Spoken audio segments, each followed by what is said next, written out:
जय हिंद। हम लोग ऑर्गेनिक कंपाउंड्स में एक ऑर्गेनिक कंपाउंड जो कि था तुम्हारा इथाइल अल्कोहल, है ना, जिसको या फिर हम लोग एथेनॉल बोलते हैं, उसके बारे में हम लोगों ने पढ़ लिया था। अब हमें फंक्शनल ग्रुप में दूसरे ऑर्गेनिक कंपाउंड के बारे में अच्छे से पढ़ना है, जिसका नाम है तुम्हारा एथेनोइक एसिड। क्या नाम हो रखा है तुम्हारा? एथेनोइक एसिड हो रखा है। अगर तुम इसको ध्यान से देखोगे तो ये एथेनोइक एसिड बेसिकली किस फंक्शनल ग्रुप से बिलोंग करता है? वो कुछ और नहीं, तुम्हारा एक कार्बोक्सिलिक एसिड है। मतलब कि इस बार हम लोग कार्बोक्सिलिक एसिड के बारे में तुम्हारी जितनी भी केमिकल रिएक्टिविटी है या जो भी तुम्हारी केमिकल प्रॉपर्टीज होती है, हम लोग उनके बारे में पढ़ने वाले हैं। अगर मैं बात करता हूं कि कार्बोक्सिलिक एसिड की तुम्हारे होमोलोगस सीरीज की, कि मतलब पहला तुम्हारा कौन सा कार्बोक्सिलिक एसिड आएगा, है ना, दूसरा कौन सा आएगा, तीसरा कौन सा आएगा, तो अगर तुम ध्यान से देखोगे तो ये जो तुम्हारा एथेनोइक एसिड है, ये तुम्हारे दूसरे नंबर पर आता है। तो भैया पहले नंबर पे किसका आता है? तो पहले नंबर पे होमोलोगस सीरीज में वही आएगा जिसके कार्बन कितने पाए जाते हैं? एक पाए जाते हैं। तो स्टार्टिंग कहां से होगा तुम्हारा? मेथ से स्टार्ट होना चाहिए, ये होता है ना। तो अगर तुम ध्यान से देखोगे तो जो तुम्हारा स्टार्टिंग वाला जो होमोलोगस सीरीज का सबसे पहला जो कार्बोक्सिलिक एसिड होता है, उसको हम लोग बोलते हैं मेथनोइक एसिड। क्या बोलते थे उसको? उसको बोलते हैं हम लोग मेथनोइक एसिड बोलते हैं। और उसका जो तुम्हारा कॉमन नेम होता है उसको हम लोग बोलते हैं फॉर्मिक एसिड। क्या बोलते हैं उसको? फॉर्मिक एसिड बोलते थे, ये है।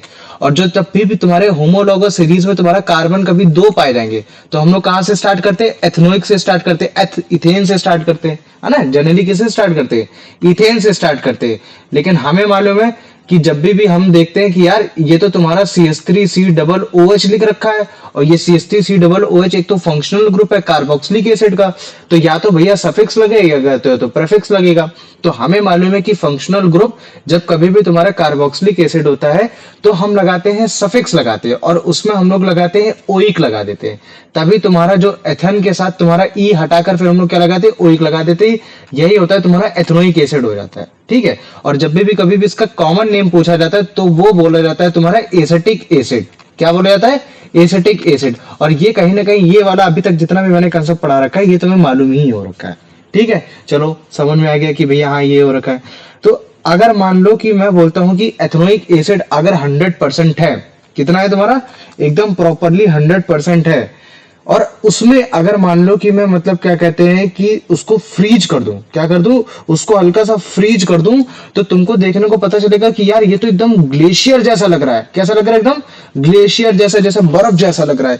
इसी वजह से तुम्हारे 100% एथेनोइक एसिड को हम लोग क्या बोलते हैं? ग्लेशियल एथेनोइक एसिड भी बोल देते हैं। क्या बोल देते हैं उसको? Glacial ethanoic acid. अब इसको दिखाएंगे भी, ठीक है। ग्लेशियल एथेनोइक एसिड बोल देते हैं, ये चीज हो गया, ठीक है। या फिर सिंपल से तुम्हारा ग्लेशियल एसिटिक एसिड भी बोल सकते हैं, क्योंकि उसका बस केवल कॉमन ही नाम तो लगाना है। तुमने क्या बोलते हैं? ग्लेशियल एसिटिक एसिड, ये हो गया। अब अगर मान लो कि मैं बोल देता हूं कि यार 100% तुम्हारा मतलब क्या कहते हैं एसिटिक एसिड नहीं हो रखा, कुछ पानी भी मिल रखा है। मान लो कितना, मैं कहता हूं कि तुम्हारे पास 100 ml का एक लिक्विड था, और जब तुमने उसमें चेक किया तब तुम्हें पता चला कि यार उसमें 5 से 8% तुम्हारा क्या हो रखा है? एथेनोइक एसिड हो रखा है।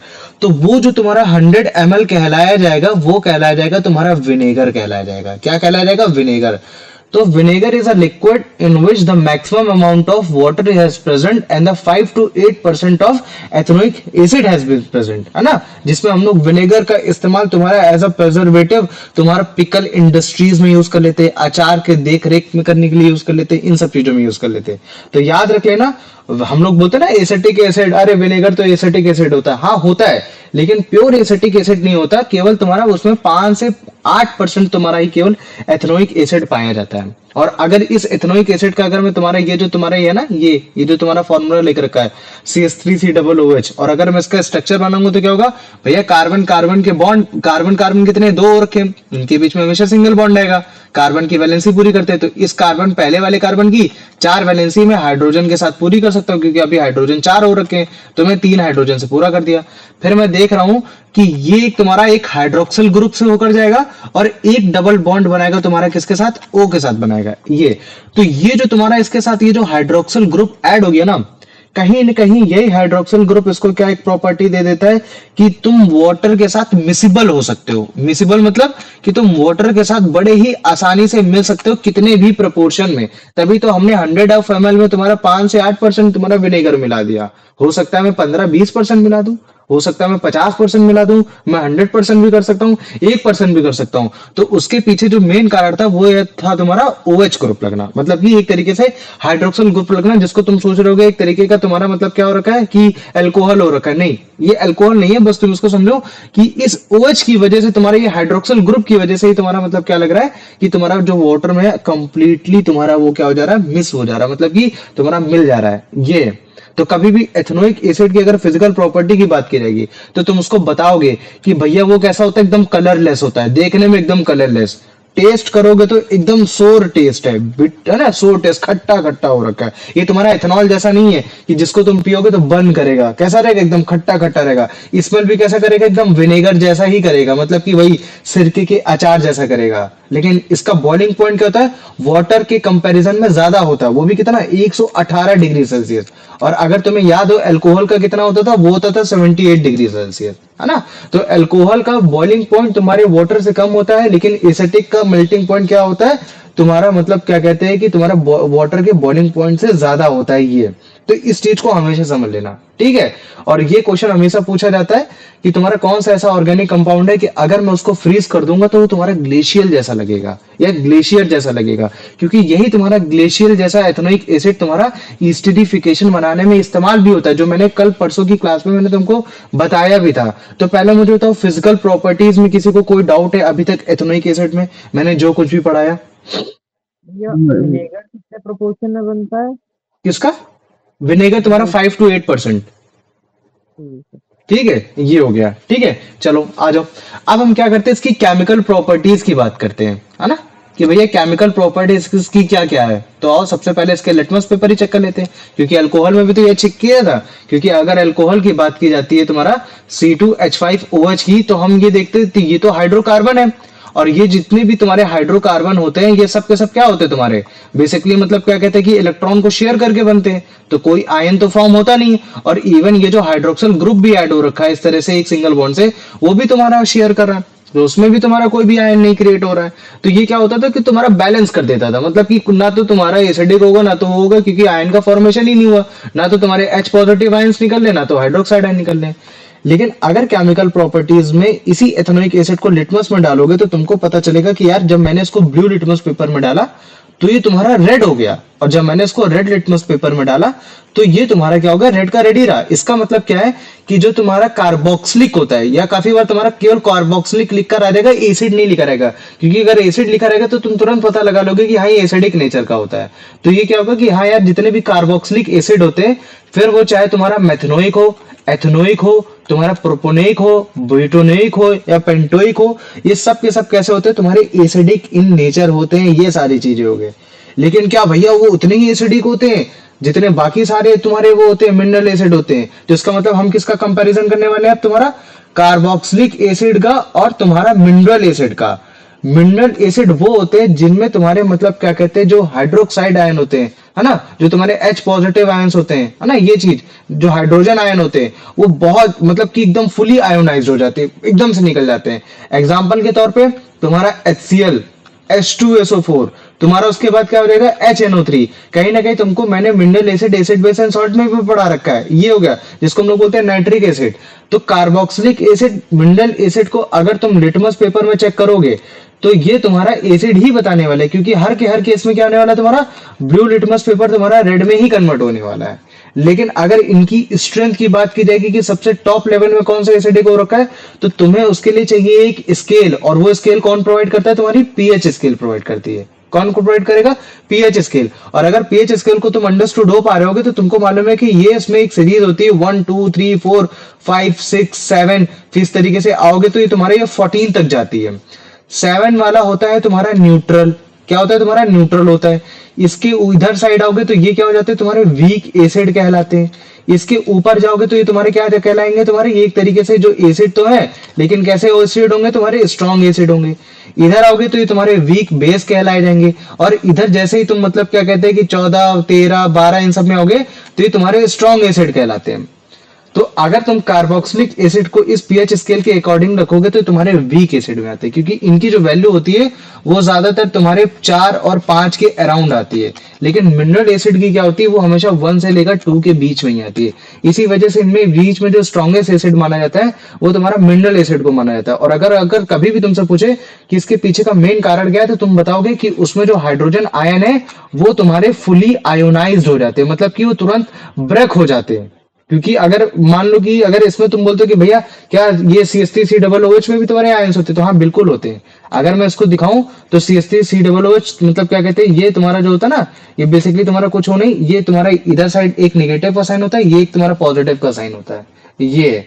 तो ये कुछ इस तरीके से ऐसा होता है कि हाँ, जो बताता है कि अगर मैं इसको पानी में डालूंगा तो तुम्हारा CH3 मतलब क्या कहते हैं कि CH3COO इस तरह से निकलेगा, और तुम्हारा मतलब क्या कहते हैं H पॉजिटिव आयंस इस तरीके से निकलेगा।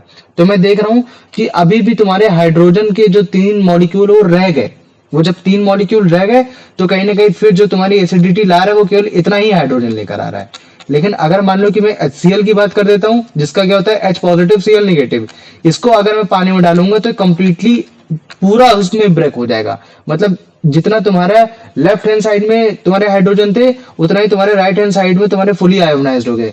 इसी वजह से जितने भी मिनरल एसिड होते हैं वो तुम्हारे फुली आयोनाइज्ड होने की वजह से स्ट्रॉन्गर एसिड कहलाते हैं, और जो तुम्हारे कम आयोनाइज्ड हो पाते हैं उनको हम लोग वीक एसिड कहलाते हैं। ये तो पहले मेरे को बताओ इतना, इसमें किसी को कोई भी अगर डाउट है तो बताओ बेटा। नहीं भैया। नहीं, चलो वेरी गुड। तो इसकी पहली प्रॉपर्टी थी जिसमें हमने पता लगा दिया है कि हाँ भाई ये तुम्हारा क्या हो रखा है, तुम्हारा भाई मतलब क्या कहते हैं कि एकदम एसिडिक इन नेचर हो रखा है, ठीक है। अब हम इसकी दूसरी प्रॉपर्टी ये देखेंगे कि जब हमने इसको कार्बोनेट के साथ मतलब क्या कहते हैं रिएक्ट कराया, या फिर मान लो कि मैं बोल देता हूं कि तुम्हारा हाइड्रोजन बाइकार्बोनेट, या फिर सिंपल अगर मान लो कि मैं लिख देता हूं हाइड्रोजन कार्बोनेट के साथ रिएक्ट कराया, तब क्या होगा। तो तुम्हें मालूम है कि कोई भी अगर कार्बोनेट के रूप में मतलब जिसमें कार्बन पाया जा रहा है, अगर मैं उसमें कभी भी अगर एसिड मिलाता हूं तो एक तुम्हारा सॉल्ट तो जरूर बनने वाला है, लेकिन उस सॉल्ट के साथ साथ हमेशा एक तुम्हारा मतलब क्या कहते हैं वाटर भी बन जाएगा। लेकिन एक गैस हमेशा निकलेगी, वो क्या होती है तुम्हारी CO2 गैस। और ये जो CO2 गैस है कैसे निकलेगी, एफरवेरेंस के साथ, मतलब कि फटाक से तुरंत। तो हम जगह क्या लगाते हैं, ब्रिस्क, मतलब कि फटाक से तुरंत, है ना, अचानक से ब्रिस्क एफरवेरेंस, है ना, कि मतलब कि हाँ तुरंत मतलब क्या हो गई, वो CO2 गैस इवॉल्व होकर निकल गई। ठीक है भैया। तो कार्बोनेट के साथ एक एग्जांपल दे दूं, तो मान लो कि मैं पहला कार्बोनेट का एग्जांपल ले लेता हूं, तुम्हारा सोडियम कार्बोनेट। क्या, तुम्हारा सोडियम कार्बोनेट। और अगर मैं इसका तुम्हारा फॉर्मूला लिखूं तो क्या होता है तुम्हारा Na2CO3। अच्छा मान लो कि मैं बोलता हूँ कि भाई ये तुम्हारा क्या हो रखा है, ये तुम्हारा एक सॉल्ट है, क्योंकि कार्बोनेट जितने भी होते हैं ये सारे तुम्हारे सॉल्ट होते हैं ना, ये जितने भी सॉल्ट होते हैं। तो कोई मुझे बता सकता है कि तुम्हारा वीक एसिड है या वीक बेस है, या फिर तुम्हारा स्ट्रॉन्ग एसिड है या स्ट्रॉन्ग बेस है। Strong base weak acid. Very good, strong base weak acid. क्यों, क्योंकि भैया अगर मैं इसको ध्यान से अगर इसका एनालिसिस करूं ना, तो भैया ये NaOH के साथ मिलकर बना है, और ये तुम्हारा मतलब क्या कहते हैं कि एक कार्बोक्सिलिक एसिड के साथ मिलकर बना हुआ है। और अगर इन दोनों की प्रॉपर्टी देखा जाए तो ये तुम्हारा होता है स्ट्रॉन्ग बेस होता है, और ये क्या होता है आपका वीक बेस होता है। तो जिसकी वजह से जो ओवरऑल जो कंपोजिशन बनकर आ रही है, जो सॉल्ट बनकर आ रहा है, उसमें कहीं ना कहीं तुम्हारा पल्ला किसका भारी हो गया, स्ट्रॉन्ग बेस का भारी हो गया। ये है। तो मतलब मैं क्या बोल रहा हूं कि भैया जब भी मैं बेस को एसिड में मिलाऊंगा या एसिड को बेस में मिलाऊंगा तो हमेशा सॉल्ट बनता है। तभी तो देखो मैंने पहले क्या लिखा कि हमेशा एक सॉल्ट बनेगा। सॉल्ट के साथ क्या बनेगा, तुम्हारा वाटर बनेगा। लेकिन उसके साथ साथ अगर मान लो कि वो बेस अगर एक कार्बोनेट के रूप में पाया जा रहा है तो तुम्हारी CO2 गैस भी इवॉल्व होती है। हाँ पूछ बेटा। भैया ये आपने कार्बोक्सिलिक में वीक बेस लिख रखा है, वीक एसिड होना चाहिए ना। हाँ वीक एसिड है ना, क्या होना चाहिए, वीक एसिड। ये हो गया, ठीक है। अभी समझ में आ गया, आ गया। हाँ हाँ। अब ये जो मैंने जितनी भी चीज बताई इसको हम लोग एक रिएक्शन में लिख सकते हैं। जैसे क्या, एथेनोइक एसिड तुम्हारा वीक एसिड, तो तुमने कैसे लिखा, CH3COOH लिख दिया, ठीक। फिर उसके बाद तुमने मतलब क्या कहते हैं सोडियम कार्बोनेट, जो कि एक तरीके से तुम्हारा स्ट्रॉन्ग बेस जैसा काम कर रहा है, तो तुमने उसको क्या बोल दिया, Na2CO3। ये तुम्हारा उसका फॉर्मूला हो गया। फिर तुमने क्या किया, इसको बेसिकली मतलब रिएक्ट जब कराया तो तुम्हारा क्या बना, एक सॉल्ट बना, जिसको हम लोग क्या बोलते हैं, सोडियम एथोनेट बोलते थे, जिसका फॉर्मूला क्या होता है तुम्हारा, CH3COONA। ए, ये हो गया। और इसको हम लोग क्या बोलते हैं? Sodium acetate. इसको क्या बोल देंगे हम लोग? Sodium acetate. और अगर मान लो कि तुमको सोडियम एसीटेट नहीं बोलना तो तुम दूसरे नाम से क्या बोल सकते हो उसको? सोडियम एथोनेट। क्या बोल सकते हो? Sodium ethanoate. और ये जो सोडियम एथोनेट बनने का जो तरीका ना, 3 प्रोसेस से बन सकता है। हाइड्रोजन कार्बोनेट में भी बन जाएगा, अदर उसमें भी बन जाएगा। तो इस चीज को याद रख लेना। ये जो तुम जो फॉर्मूला देख रहे हो ना, CH3COONA, कहीं ना कहीं ये तुम्हारे तुम्हारे सोप मेकिंग इंडस्ट्रीज में भी यूज होगा। ठीक है, तो अगर मैं इसको ब्रेक करूं तो ये बेसिकली कुछ नहीं है, तुम्हारा क्या हो रखा है? CH3COO निगेटिव ऊपर हो रखा है और ये Na के फॉर्म में हो रखा है। मतलब कि ये तुम्हारे एक तरीके से आयोनाइज्ड फॉर्म में हो रखे हैं, है ना? क्योंकि कहीं ना कहीं तुम्हारे मेटल एंड नॉन मेटल के बीच में बन रखे। ये तो तुम्हारी हाइड्रोकार्बन है, ये क्या है? हाइड्रोकार्बन। ये तुम्हारे आयोनाइज फॉर्म में नहीं है, लेकिन ये तुम्हारे आयोनाइज फॉर्म है। तो मतलब कि हम एक चेन देख रहे हैं CH3COONA की, जिसमें मतलब आधा तुम्हारा कौन सा हो रखा है? तुम्हारा नॉन आयोनाइज्ड पार्ट हो रखा है। मतलब कि जो तुम्हारा मतलब क्या कहते हैं कि तुम्हारा आयोनाइज नहीं है, क्योंकि वो तुम्हारे इलेक्ट्रॉन उसमें क्या हुए? शेयर हुए। लेकिन आधा पार्ट जो है वो तुम्हारा क्या हो रखा है? आयोनाइज हो रखा है, क्योंकि कहीं ना कहीं उनमें इलेक्ट्रॉन क्या हो रखे हैं? तुम्हारे शेयर हो रखे हैं। और यही चीज तुम्हारे फंडामेंटल कहीं ना कहीं तुम्हारे सोप इंडस्ट्रीज में यूज होती है, जिसके बारे में तुमको मैं बाद में बताऊंगा। और मुझे मालूम है कि एक बार अगर सॉल्ट बन गया तो फिर क्या निकलना भैया? कार्बन डाइऑक्साइड तो गैस निकलनी, और उसके साथ साथ मेरा वाटर भी निकलने वाला है। ये तो मुझे बताओ, इसमें किसी को कोई डाउट कि जिसमें मैंने सबसे पहला टारगेट जो तुम्हारा कार्बोनेट के साथ मैंने रिएक्शन करा है? बताओ, इसमें किसी को कोई डाउट है? नहीं, चलो आ जाओ। अब मैं क्या करता हूँ कि तुम्हारा दूसरा एक एग्जांपल लेता हूँ, जिसको मैं बोल सकता हूँ सोडियम हाइड्रोजन कार्बोनेट। क्योंकि हम कब किसके साथ कराना चाह रहे थे? तुम्हारा हाइड्रोजन कार्बोनेट के साथ कराना चाह रहे थे, लेकिन इसके साथ साथ मतलब एग्जांपल ले लेता हूँ सोडियम हाइड्रोजन कार्बोनेट का। तो सोडियम हाइड्रोजन कार्बोनेट का जो तुम्हारा फॉर्मूला होता है वो होता है तुम्हारा NaHCO3। इस चीज को याद रख लेना। तो मतलब कि कभी भी हाइड्रोजन कार्बोनेट या फिर उसका एक एग्जांपल है सोडियम हाइड्रोजन कार्बोनेट, उसके साथ आप कभी भी अगर मान लो कि वो मिलाते हो एक एथेनोइक एसिड या कार्बोक्सिलिक एसिड CH3COOH, तो इस केस में भी आपका सोडियम एथोनेट ही बनने वाला है। समझ रहे हो ना? क्या CH3COO निगेटिव और Na पॉजिटिव। ये मैं बार बार निगेटिव पॉजिटिव नहीं लिखूंगा, इस चीज को अंडरस्टूड कर लो कि आधी चेन तुम्हारी नॉन आयोनाइज्ड है और लास्ट की बची हुई चेन तुम्हारी कैसी है? आयोनाइज्ड हो रखी है। और इसके साथ साथ क्या निकलेगी? तुम्हारी CO2 गैस और तुम्हारा वाटर निकल जाएगा। ये तो भैया जो गैस निकल रही है वो CO2, इस चीज को प्रूव करके दिखाओ। तो उसके 2-3 फंडामेंटल हो तुम लोग को ऑलरेडी मालूम हो रखे हैं। क्या कि भैया मुझे कुछ नहीं करना है, मुझे एक कैल्शियम लेना है, कैल्शियम को पानी में डालना है। जैसे ही पानी में डालूंगा आपका कैल्शियम ऑक्साइड में कन्वर्ट हो जाएगा, या फिर ये जो तुम्हारा कैल्शियम ऑक्साइड है उसको पानी में डालूंगा तो कैल्शियम हाइड्रोक्साइड में कन्वर्ट हो जाएगा और कुछ पानी बचेगा। तो वो जो पानी होगा उसमें कुछ ना कुछ कण तुम्हारे इस चीज के मिले होंगे, है ना? तो इसी को हम लोग बोलते हैं लाइम वाटर। और अगर इसी लाइम वाटर में भैया अगर मान लीजिए कि मैं फिर से अगर CO2 मिलाता हूं तो वो तुम्हारा मतलब क्या कहते हैं कि कार्बोनेट के रूप में बन जाएगा। तो मतलब कहीं ना कहीं वो जो तुम्हारा टोटल वाटर दिखेगा वो कैसा दिखेगा? एकदम मिल्की दिखेगा। तो मैं लाइम वाटर में अगर CO2 को पास कराऊंगा, इसी गैस को पास कराऊंगा, अगर वो मिल्की में कन्वर्ट हो गया तो मैं तुरंत बोल देता हूँ कि हाँ भैया वो तुम्हारा CO2 हो गया, ये पक्का CO2 हो गया ये। लेकिन अगर मान लो कि मैं कहना चाहता हूँ कि चलो CO2 नहीं है, ऐसे ही नॉर्मली बता दो, तो तुम क्या कर सकते हो कि कैंडल भैया जला लो, कैंडल में आग लगा दो। अगर कैंडल बुझ गई तो इसका मतलब है कि CO2 कार्बन डाइऑक्साइड गैस की वजह से वहां ऑक्सीजन की गैस नहीं आ पाई, तो वो तुम्हारी बुझ गई। क्योंकि ये तुम्हारी कहीं ना कहीं कैसी होती है? इन फ्लेम मतलब मतलब कि तुम्हारा तुम्हारा ये डिफ्यूज कर देती है गैस को, क्या कर देती है? हटा देती है, इधर से उधर हटा देती है। तो जिसकी वजह से तुम्हारी आग नहीं पकड़ती, क्योंकि जितने भी कंबशन होने वाले हैं वो सब तुम्हारे ऑक्सीजन की प्रेजेंस में ही होते हैं। तो मैंने 2 रिएक्शन बताए, एक कार्बोनेट के साथ और एक तुम्हारा हाइड्रोजन कार्बोनेट के साथ। और दोनों ही कार्बोनेट और हाइड्रोजन कार्बोनेट में मैंने तुम्हारा सोडियम के साथ समझाया कि कैसे सोडियम के साथ हम लोग सिंगल मतलब क्या कहते हैं कि एक सोप के लिए प्रोडक्ट का मतलब कि एक सोप के लिए तुम्हारे इस्तेमाल कर सकते हैं, जो कि तुम्हारा क्या है? सोडियम एथोनेट। ये तो पहले मेरे को बताओ, इसमें किसी को कोई डाउट है? किसी को कोई डाउट? भैया एक बार और बता दो। कुछ नहीं है। हाइड्रोजन कार्बोनेट क्या होता है तुम्हारा? HCO3 होता है।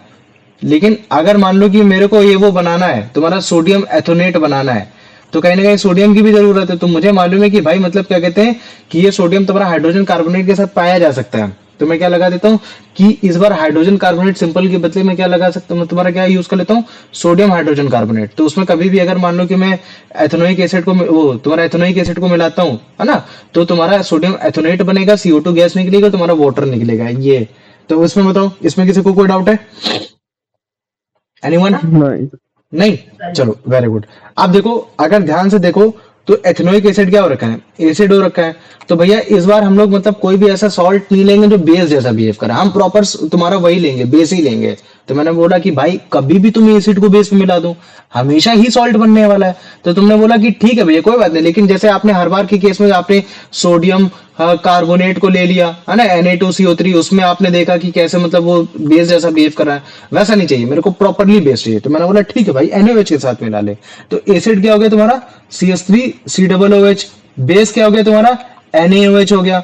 और जब कभी भी तुम इसका रिएक्शन कराओगे तो इस केस में भी क्या बने वाला है, सोडियम एथोनेट, क्योंकि ये Na कहाँ जाने वाला है, इसके साथ जाने वाला है, और ये वाला H कहाँ जाने वाला है, ये H तुम्हारा यहाँ जाने वाला है। तो अगर तुम ध्यान से देखोगे तो H है ना, तो तुम्हारा ये क्या हो जाएगा CH3COO, और ये तुम्हारा क्या हो गया Na इधर आ गया, और इधर साइड अगर तुम देखोगे तो ये क्या हो जाएगा, ये H2O हो गया। तो कहीं ना कहीं तुमको ये रिएक्शन, मुझे अच्छे से बताओ, क्या ये तुमको डबल डिस्प्लेसमेंट रिएक्शन दिख रही है, सिंगल डिस्प्लेसमेंट रिएक्शन दिख रही है, बताओ मुझे। अच्छा कैसी रिएक्शन दिख रही है तुम्हें ये, भैया डबल। डबल डिस्प्लेसमेंट रिएक्शन है ना। तो एसिड बेस एंड सॉल्ट में जब भी एसिड और बेस के साथ जाता है तो सॉल्ट और वाटर बनता है ना। तो इस केस में तुम देख रहे हो कि कैसे तुम्हारा एक एथेनोइक एसिड तुम्हारा जब भी एक तुम्हारे बेस सोडियम हाइड्रोक्साइड के साथ जा रहा है तो वो सेम प्रोडक्ट तुम्हारा सोडियम एथोनेट बना रहा है तुम्हारा वाटर के साथ, है ना, वाटर भी प्रोड्यूस कर रहा है ये। तो सोडियम एथोनेट बनाना है तो तीन तरीके हो सकते हैं, सोडियम कार्बोनेट के साथ तुम वो उसको मिला दो, या फिर तुम्हारा सोडियम हाइड्रोजन कार्बोनेट के साथ मिला दो। मतलब कुल मिला के मेरे को सोडियम के फॉर्म में तुम्हारा कार्बोनेट चाहिए, या फिर वो मतलब बेस के रूप में चाहिए, क्योंकि जब भी एसिड बेस आएगा तभी तुम्हारा सॉल्ट बनेगा। तो ये कुछ और नहीं है, तुम्हारा एक तरीके का सॉल्ट ही हो रखा है ना, ये हो रखा है। तो ये क्या हो गया, सोडियम हाइड्रोजन कार्बोनेट के रूप में ले लो भैया, जिसको हम लोग बोलते हैं NaCO3, या तो फिर आप सिंपल मतलब क्या कहते हैं NaOH के फॉर्म में ले लो, है ना। तो इन तीन तरीके से मतलब क्या कहते हैं कि हम लोग बड़े आराम से तुम्हारा मतलब क्या कहते हैं कि तुम्हारा एक सॉल्ट बना सकते हैं, जिसका नाम क्या होगा आपका, सोडियम एथोनेट नाम हो जाएगा। क्या नाम हो जाएगा, सोडियम एथोनेट, या फिर मैं बोल सकता हूँ सोडियम एसीटेट। क्या बोल सकता हूँ उसको, सोडियम एसीटेट हो गया, ये हो गया, ठीक है। इवन इतना ही नहीं है, तुम सोडियम को किसी भी फॉर्म में लो, लेकिन सोडियम किस फॉर्म में होना चाहिए, बस तुम्हारा बेस के फॉर्म में होना चाहिए। अगर बेस के फॉर्म में है तो तुम हर केस में मतलब क्या कहते हैं लगभग लगभग ये वाला सॉल्ट तुम बना के दिखा दोगे ये। अब मुझे बताओ इसमें किसी को कोई डाउट है? नहीं भैया। नहीं, चलो ठीक है। तो इसका मतलब हम लोग क्या समझे कि भैया अभी तक हम लोग 3-4 प्रॉपर्टी पढ़ चुके हैं। सबसे पहली प्रॉपर्टी क्या पढ़ी भैया, कि लिटमस पेपर में भाई ये कर देता है, ठीक है, वो आपका बता देता है कि भाई मैं एसिड हूँ, ठीक है। दूसरा हमने क्या पढ़ लिया कि भैया मतलब क्या कहते हैं कि ये कार्बोनेट के साथ जाएगा तो आपका मतलब क्या कहते हैं CO2 गैस निकालेगा, और उसके साथ साथ एक सॉल्ट बनाएगा सोडियम एसीटेट वाला, ठीक, ये भी समझ गया भैया। हाइड्रोजन कार्बोनेट के साथ भी यही केस हो रहा है, ठीक, वेरी गुड। लेकिन अगर मान लीजिए कि भैया अगर मैं प्योर बेस के साथ जाता हूँ तो ये आपका केवल सोडियम एसीटेट बनाएगा, बाकी आपका CO2 गैस को नहीं निकालने वाला, ये हो गया।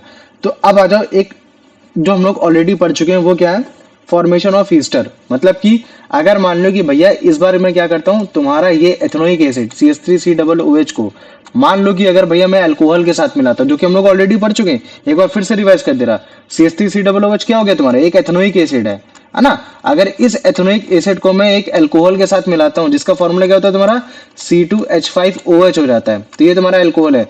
तो कभी भी अगर तुम मिलाओगे और उसके बाद अगर तुम उसको हीट दोगे, लेकिन किसकी प्रेजेंस में, तुम्हारा H2SO4 की प्रेजेंस में, तो अगर तुम हीट भी नहीं देते तो सिंपल अगर मान लो कि H2SO4 मिलाते हो, ये सारी चीजें करते हो जो उसको बेसिकली हीट ही करता है, तो तुम्हारा एक ईस्टर बनेगा जिसका नाम क्या होता है तुम्हारा CH3COOC2H5, ये तुम्हारा होता है ईस्टर।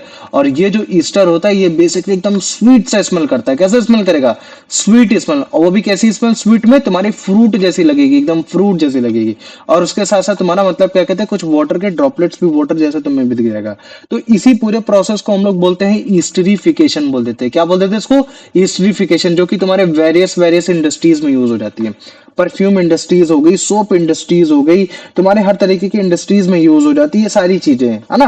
तो ये तुम्हारा एक तरीके का ईस्टरीफिकेशन हो रखा है। ये बाद में इसी ईस्टर को मतलब क्या कहते हैं, हम लोग क्या करते हैं बेसिकली इसका इस्तेमाल करते हैं तुम्हारे केस में, इसका हाइड्रोलिसिस करके, है ना। हाइड्रोलिसिस मतलब क्या होता है कि जिसमें तुम इनके आयन को ब्रेक करते हो। हाइड्रोलिसिस में क्या होता है कि जो भी चीज मटेरियल डालते हो तुम उनके आयन को ब्रेक करते हो। जैसे मान लो कि मेरे को अगर हाइड्रोलिसिस करना है NaOH का, तो तुम पानी में क्या डालते हो, NaOH मिला देते हो, बाद में तुम उसमें इलेक्ट्रिसिटी की हेल्प से क्या करते हो, उसमें से Na को अलग करते हो और OH को अलग करते हो, ये सारी चीजें करने की कोशिश करते हो। तो अगर मान लो कि मैं इसी NaOH का क्या करूं, तुम्हारा इसी ईस्टर का अगर मान लो कि मैं वो क्या कर दूं, तुम्हारा मतलब क्या कहते हैं कि हाइड्रोलिसिस कर दूं, तो ये कहीं ना कहीं तुम्हारा मतलब क्या कहते हैं कि फिर से तुम्हारा सोडियम एसिटेट बना देगा, वही प्रोडक्ट है ना, क्या बना देगा, सोडियम एसिटेट बना देगा। तो याद रख लो, अगर तुमने ईस्टर को हीट किया सोडियम हाइड्रोक्साइड सोल्यूशन में, ठीक है, तो बेसिकली इसी को मतलब क्या कहते हैं, हाइड्रोलाइज्ड हो जाना, ये हो गया। तो ये फिर से अपने पेरेंट अल्कोहल वही सोडियम एथोनेट में कन्वर्ट हो जाएगा। फिर से समझाता हूँ, अभी हमने क्या बनाया, ईस्टर बनाया था, जो कि क्या था तुम्हारा CH3COO C2H5, ये क्या भैया, ईस्टर हो रखा है। या फिर इसको अगर अच्छे नाम से मेरे को बुलाना होगा तो मैं क्या बुला दूंगा भैया, इथाइल एथोनेट। क्या हो गया, इथाइल एथोनेट हो गया, ये हो गया। तो अगर भैया मेरे को इसको फिर से कन्वर्ट करना है, किस चीज में कन्वर्ट करना है, अपने पेरेंट एल्केन में, जहां से ये आ रखा है, और कहां से आ रखा है, सोडियम एथोनेट से आ रखा है, CH3COONA से आ रखा है, किससे आ रखा है, CH3CONO से आ रखा है। तो मुझे यहाँ क्या करना पड़ेगा, NaOH मिलाना पड़ेगा, फिर से मिलाना पड़ेगा, है ना, क्योंकि मेरे को क्या करना है, Na को यहाँ ऐड ऑन कराना है ना, और इसको ब्रेक कराना है, और फिर जाके तुम देखोगे कि यहाँ फिर से तुम्हारा क्या निकल कर आ जाएगा, एक एथेनॉल निकल कर आ जाएगा, ये है ना।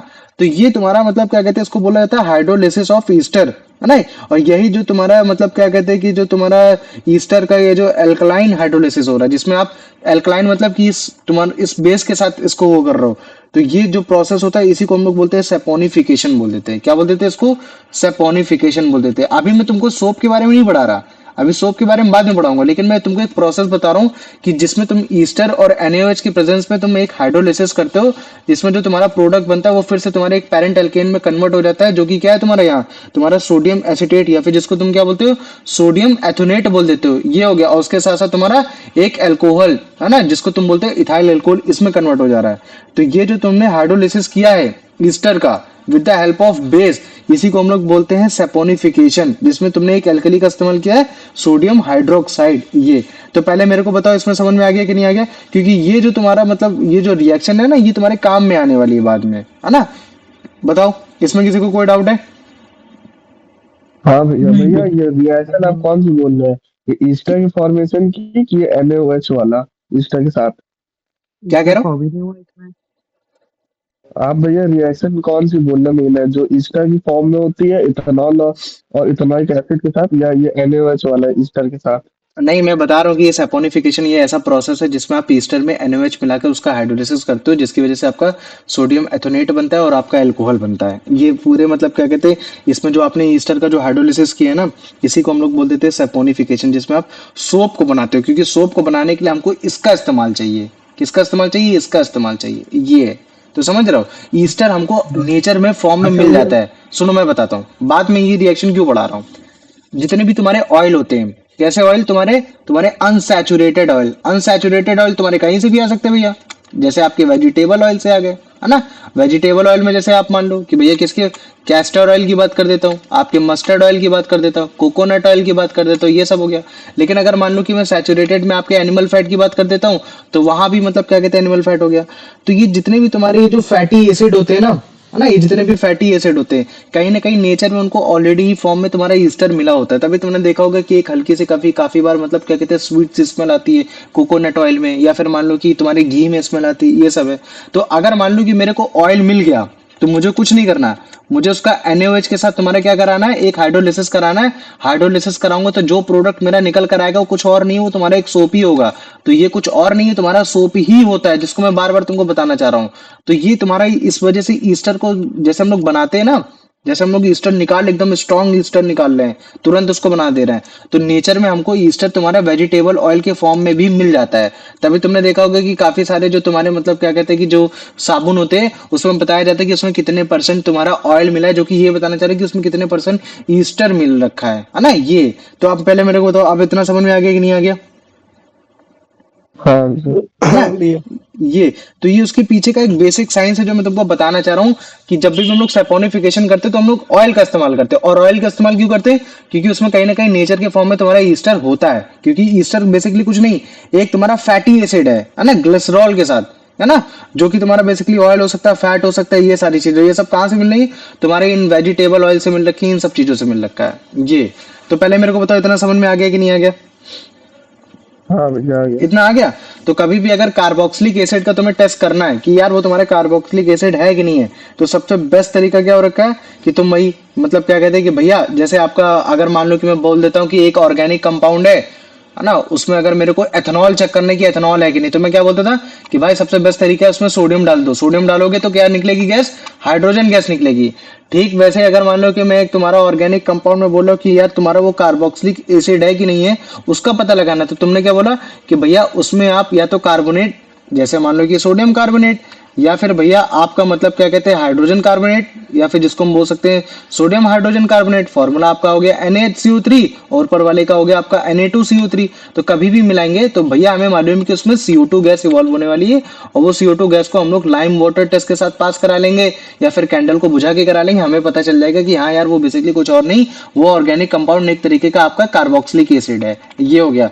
लेकिन भैया और भी तरीके हो सकते हैं, मैं लिटमस पेपर में डाल के चेक कर सकता हूँ, क्योंकि तुम्हारा कुछ ही ऐसे ऑर्गेनिक कंपाउंड होते हैं जो तुम्हारे एसिडिक होते हैं, है ना, तो वो कार्बोक्सिलिक एसिड की प्रेजेंस को बता देगा। ये हो गया। और अगर भैया मैंने ईस्टर बना लिया, तो भैया ईस्टर तो केवल दो ही तरीके से बन सकता है, जब आपका मतलब क्या कहते हैं अल्कोहल और आपका कार्बोक्सिलिक एसिड एक साथ है ना। तो अगर ईस्टर का, अगर जैसे आपने मेरे को अल्कोहल की एक बोतल दे दी और आपने मेरे को बताया नहीं कि दूसरी बोतल क्या थी, और मैंने उसको मिला के उसमें H2SO4 डाला, तो मेरे को अगर फ्रूटी स्मेल आई है, तो इसका मतलब भैया जो आपने मेरे को दिया था वो कुछ और नहीं, वो एक तरीके का कार्बोक्सिलिक एसिड है, और हो सकता है कि वो आपका एक तरीके का एथेनोइक एसिड ही हो रखा उस समय। ये तो पहले मेरे को बताओ इतना समझ में आ गया कि नहीं आ गया?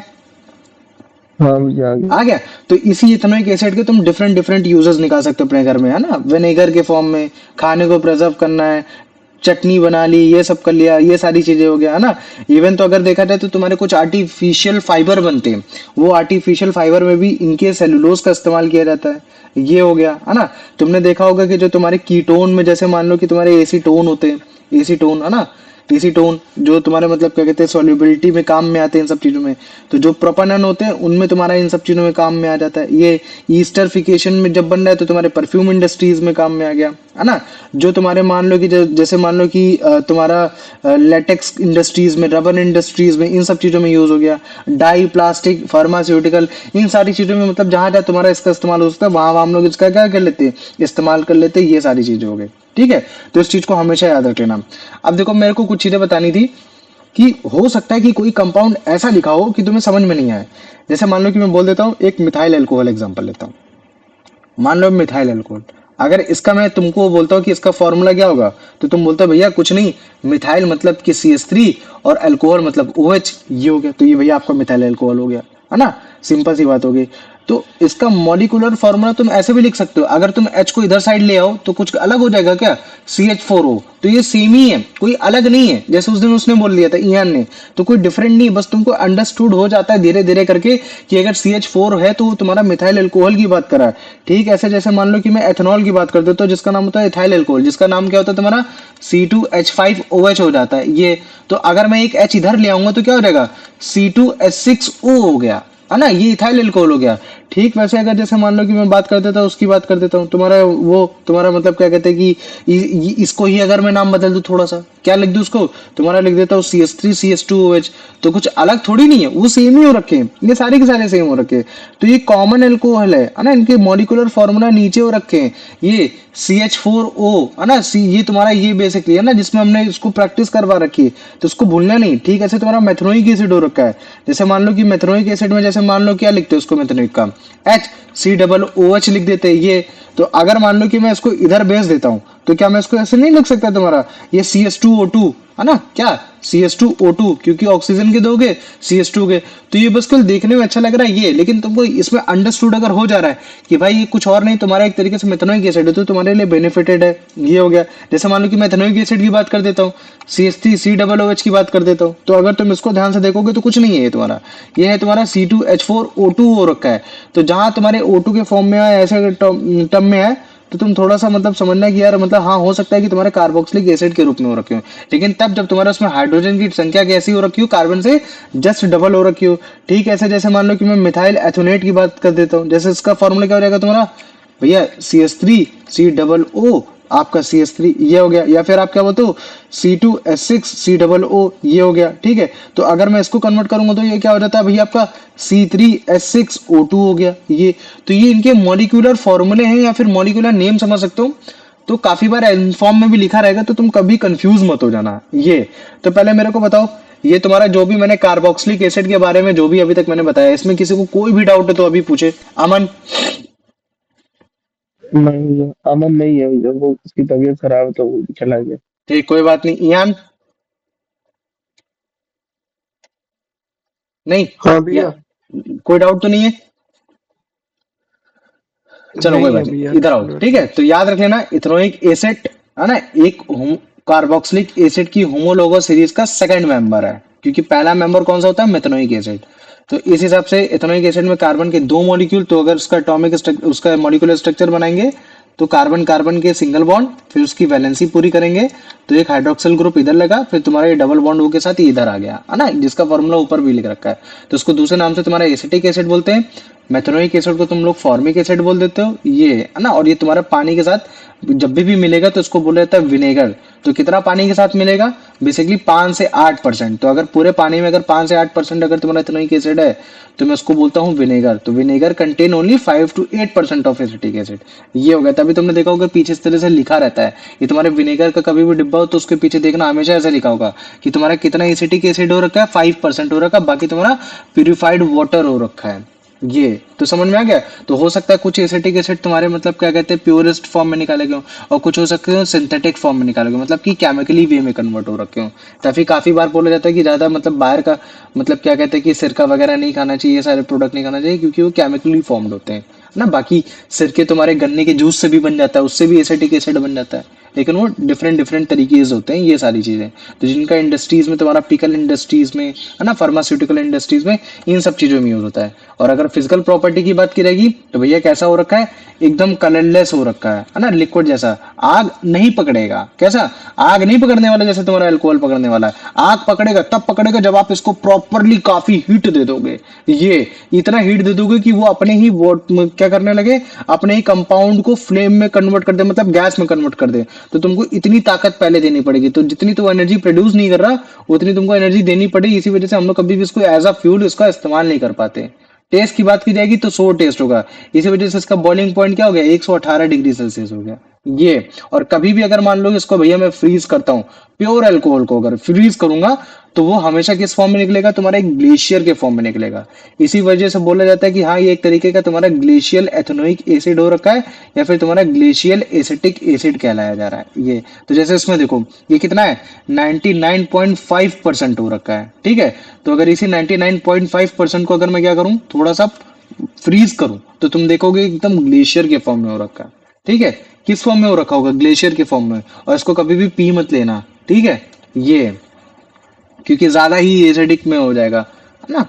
तो ये देखो जनरली तुम्हारे जितने भी कार्बोक्सिलिक एसिड है अगर तुम्हारे प्योरेस्ट फॉर्म में नहीं होंगे तो कभी भी तुम्हारे ग्लेशियर के फॉर्म में कभी भी तुम्हारा ऐसा नहीं होगा, है ना। तो ये ग्लेशियर के फॉर्म में ये, इसी वजह से एथेनोइक एसिड को ऐसा मतलब क्या कहते हैं, ग्लेशिएटेड एसिटिक एसिड या फिर ग्लेशियल एथेनोइक एसिड बोला जाता है। ये हो गया। तो पहले मेरे को बताओ, इसमें किसी को कोई डाउट है कि अगर कभी भी कोई भी पूछ लेगा तो बताओ। नहीं भैया। और ये जो तुम नीचे वाली जो इमेज देख रहे हो ना, जो आशु सर ने ऐड कर रखी है, तो ये बेसिकली तुम्हारे मतलब क्या कहते हैं उस फॉर्म में जब तुम्हारा विनेगर तुम्हारा 5 से 8% के रूप में था। तो तुम देखो नीचे वाले में कैसे तुम्हारे क्रिस्टल उतने अच्छे से नहीं बन रहे, लेकिन इस फॉर्म में तुम्हारे क्रिस्टल अच्छे से बनते हुए तुम्हारे दिखाई दे रहे हैं, है ना। तो जिसमें क्रिस्टल अच्छे से फॉर्म्ड हो रहा है इसका मतलब है कि तुम्हारा purest form of acetic acid हो रखा है ये। तो आ जाओ, अब इसके बाद आ जाओ, ठीक है। और ये तुम्हारा तुम्हारा मिसेबल हो रखा है, कितने भी प्रोपोर्शन में पानी में डालो ये हर बार मिल ही जाएगा। आ जाओ प्रणव, इसका आंसर बता बेटा। भैया भैया, ये हाँ पूछ पूछ। रहा था कि अगर इथेनॉल और इथेनॉइक एसिड में डिफरेंस आया तो की डिफरेंस क्या लिखेंगे? भाई की डिफरेंस बता देना, लिटमस पेपर में तुम्हारा कन्वर्ट नहीं होता है, ethanoic acid as a fuel industries में इस्तेमाल हो जाता है। दोनों ही तुम्हारे मतलब क्या ये यही तुम्हारे हो गए प्रॉपर्टीज में, इसमें और क्या बताना है। तुम बता दोगे कि अगर उसमें सोडियम डालूंगा तो उसमें हाइड्रोजन गैस इवॉल्व होती है, इसमें तुम डालोगे तो तुम्हारी CO2 गैस इवॉल्व होती है, ठीक है। लेकिन अगर दोनों में कॉमन चीज पूछ लेगा तो तुम बोल देना कि एसिडिफिकेशन में दोनों का इस्तेमाल हो जाता है। हाँ हाँ और पूछ। प्रॉपर्टी बता सकते हैं ना भैया, बस क्या? ठीक है। फिजिकल प्रॉपर्टी तो बता सकते हैं ना। हाँ फिजिकल प्रॉपर्टी बता सकते हो कि भैया वो बिटर इन टेस्ट होता है लेकिन दोनों कलरलेस होते हैं। ये हो गया कि बॉइलिंग पॉइंट अल्कोहल का कम होता है 78 डिग्री सेल्सियस, इसका भैया 118 डिग्री सेल्सियस होता है ना। हम्म, ऐसे तुम बता सकते हो। ये हो गया। बाकी तुम केमिकल प्रॉपर्टीज बताओगे तो ज्यादा बेस्ट रहेगा कि भैया तुम्हारे अल्कोहल में हाइड्रोजन गैस निकलेगी और इसमें आपकी CO2 गैस निकलने वाली है ना। अगर आप उसको कार्बोनेट के रूप में डालते हो, इन सब चीजों में डालते हो तो ऐसा हो गया। आप मुझे बताओ इसमें किसी को कोई डाउट नहीं नहीं? आ नहीं जाओ। भैया। प्रणव इसका आंसर बता। What is the common name for the chemical compound ethanoic acid? भैया ये वाला फॉर्मिक एसिड। अच्छा ठीक अरे है, तुम बता देंगे। ये आप नहीं चुप नहीं रहना, कान भैया, कान के नीचे मारेंगे, चुप रहे। ईयान बता भाई, वो भैया इथेनोइक मैं एसिड का तुम्हारा कॉमन नेम क्या होगा? हेलो हाँ बताओ। भैया इसका। हाँ इथेनोइक एसिड का कॉमन नेम क्या होता है? भैया ये तो इजी है। बताओ। एट ए बी वाला है सी। ऐसे क्या बोलते हैं CH। एसिटिक एसिड क्या बोलते हैं उसको? एसिटिक एसिड बोलते हैं। भैया तो इसका प्रणव केमिकल नेम क्या है? CH3। COOH। हाँ CH2। हाँ ठीक है, ये हो गया। अब मुझे जरा इसका बता दे ये प्रणव, फिर इसको किसका बोलते हैं? भैया फॉर्मिक एसिड उसको बोलते हैं। अरे मत, मत, वो मत इथेनॉल। नहीं नहीं एसिड मेथनोइक उसके एसिड। हिसाब हाँ मेथनोइक एसिड को बोलते हैं, ठीक है। और जो तू समझ रहा है ना वो तेरा मेथेनल का होता है। अच्छा मुझे बताओ, मेथेनल को तुम्हारा दूसरा नाम क्या होता है? मेथेनल का एक तरीके का एल्डिहाइड होता है। तो मुझे तो एल्डिहाइड का फिर कॉमन नेम क्या होता है? मेथेनल का कॉमन नेम भैया। मेथनॉल का। तू बता मेरे को। अंश पढ़ पा रहे हो? हाँ अंश है नहीं। फॉर्मल्डिहाइड क्या हाँ होता है? फॉर्मल दिया। हाँ फॉर्मल्डिहाइड भूलना फॉर्मल। नहीं गधो। ठीक है ये। और ये जो तुम्हारा एसिड, ये जो फॉर्मिक एसिड है ना, मेथनोइक एसिड, ये तुम्हारे मतलब क्या कहते हैं चींटियों में पाया जाता है, बर्रिये में, वो हाँ ना इन भैया सब, जब काट लेती है है ना। ये सब ऐसा पढ़ाया था ये सब तब कि एंटासिड लगाते हैं। हाँ ये सब हो गया। तो ये सब भूलना नहीं। आ जाओ। अब इसका आंसर बता दो अंश। अंश है नहीं भैया। चलो ठीक है, तो तुम मुझे बताओ मतलब क्या कहते हैं कि ये यान कि विनेगर एक तरीके का डाइल्यूट सोल्यूशन होता है एथेनोइक एसिड का। तो हाँ टिपिकली भैया। एथेनोइक एसिड में तुम्हारा विनेगर में कितना परसेंट एथेनोइक एसिड पाया जाता है? 1 से 2%, 5 से 8%, 10 से 15%, 20 से 25%। भैया बी नहीं, बी वाला होएगा। पाँच नहीं से बी आठ नहीं। परसेंट हाँ पाँच से बी आठ वाला। परसेंट ठीक है, कंफ्यूज मत हो। ठीक है, ये आ जाओ। प्रणव इसका आंसर दो। According to the image, what is the common domestic use for vinegar? Vinegar is common as a cleaning agent for metal, as a sweet for lamb, as a preservative in pickle, as a sweetener in beverages. हम्म भैया इसमें preservative सी वाला। Pickle industries में use होता है, ठीक है। आ जाओ। अब इसका आंसर बता दो। तुम्हारा मतलब क्या कहते हैं कि ये यान कि बॉइलिंग पॉइंट इथेनोइक एसिड का कितना होता है? 118 भैया डिग्री सेल्सियस। आपने कहा हाँ बोलो भैया बोलो बोलो। आपने कहा था कि ये विनेगर थोड़ा स्वीट भी होता है। हाँ पागल। सोर सोर मतलब क्या होता है? खट्टा। सोर। अच्छा फोर कहा था आपने। सोर स्वीट नहीं, सोर बोला जाता है वो। भाई सोर और बिटर को बोला जाता है कड़ुआ। समझ में आ गया ये? आ जाओ। बॉइलिंग पॉइंट बताओ बेटा यान एथेनोइक एसिड का। भैया बॉइलिंग पॉइंट। हम्म भैया इसका सी होएगा। चलो तुम नहीं बताओ भैया प्रणव। बी होगा बी होगा बी बी होगा, वेरी गुड। और 118 78 डिग्री सेल्सियस किसका होता है? उसका। 7। अरे इथेनॉल का। एथेनॉल, जिसको हम लोग क्या बोल सकते हैं? अल्कोहल बोल सकते हैं। और जैसे ही अंश आ जाए ना बता देना मेरे को, ठीक है। आ जाओ। अब इसका आंसर बताओ Pranav. Pure ethanoic acid is often referred to as classical ethanoic acid because it only exists in cool climate. It tastes like ice. It freezes into a colorless ice-like solid that looks like a glacier. Yes, Yana. सही वाला, very good. आ जाओ। अब बेटा इसका answer बता दो यान कि तुम्हारा मतलब क्या कहते हैं कौन सी फिजिकल प्रॉपर्टी होती है एथेनोइक एसिड की? पहला कि वो तुम्हारा ब्लू कलर का लिक्विड होता है, एकदम मीठा टेस्ट होता है। वो तुम्हारा इमिसिबल होता है वाटर में, मतलब कि पानी के साथ नहीं मिलता। सी ऑप्शन बोला है कि वो एक तरीके का कलरलेस लिक्विड होता है, खट्टा टेस्ट होता है।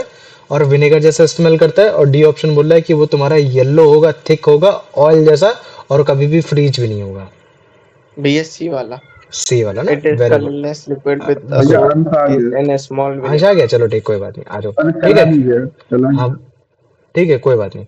अब आ जाओ केमिकल प्रॉपर्टीज की बात कर रहे थे। तो एथेनोइक एसिड का नेचर कैसा है, तुम्हारा एसिडिक इन नेचर हो रखा है। तो एसिडिक इन नेचर मतलब क्या, कि भैया ब्लू लिटमस पेपर को किस में कन्वर्ट कर देगा, आपका रेड में कन्वर्ट कर देगा। इवन सारे के सारे तुम्हारे कार्बोक्सिलिक एसिड क्या कर देंगे, तुम्हारे रेड, तुम्हारे ब्लू लिटमस को रेड में कन्वर्ट कर देंगे। लेकिन अगर स्ट्रेंथ की बात की जाएगी कि कार्बोक्सिलिक एसिड और मिनरल एसिड में किसकी स्ट्रेंथ अच्छी है, तो हमको पता चलता है मिनरल एसिड की स्ट्रेंथ अच्छी है। एग्जाम्पल के तौर पर मिनरल एसिड में हाइड्रोक्लोरिक एसिड, कार्बोक्सिलिक एसिड में तुम्हारा इथेनोइक एसिड है ना। तो अगर मान लो कि मेरे को स्ट्रेंथ पता करनी है, तो मेरे को लिटमस पेपर में अगर चेक करोगे तो सेम ही बताने वाला है। लेकिन अगर स्ट्रेंथ जानी है तो यूनिवर्सल इंडिकेटर पेपर, जो कि तुम्हारा पीएच पेपर होता है वो। क्योंकि अगर मान लो कि डाइल्यूट एथेनोइक एसिड तो अगर ब्लू लिटमस पेपर में डाला तो रेड एसिडिक नेचर शो कर रहा है।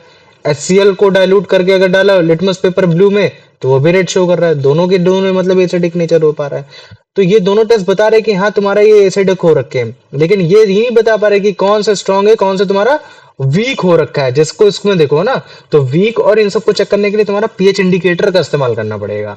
आ जाओ, ये क्या है, विनेगर, जिसमें 5 से 8% तुम्हारा क्या पाया जा रहा है, एसिटिक एसिड CH3COOH, है ना, ये हो गया। अब ये तुम्हारे क्या है, लिटमस पेपर है, रेड लिटमस पेपर। चेक कर लेना तुम्हारा acidity, acidic property, basic property, methyl orange, तुम्हारा फिनोप्थिलीन वाला, ठीक है।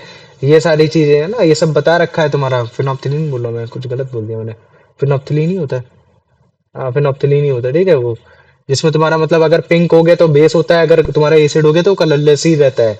ये है ना, तो ये बता रहे कि हाँ देखो दोनों के दोनों बेस हो रखे हैं, ये है ना।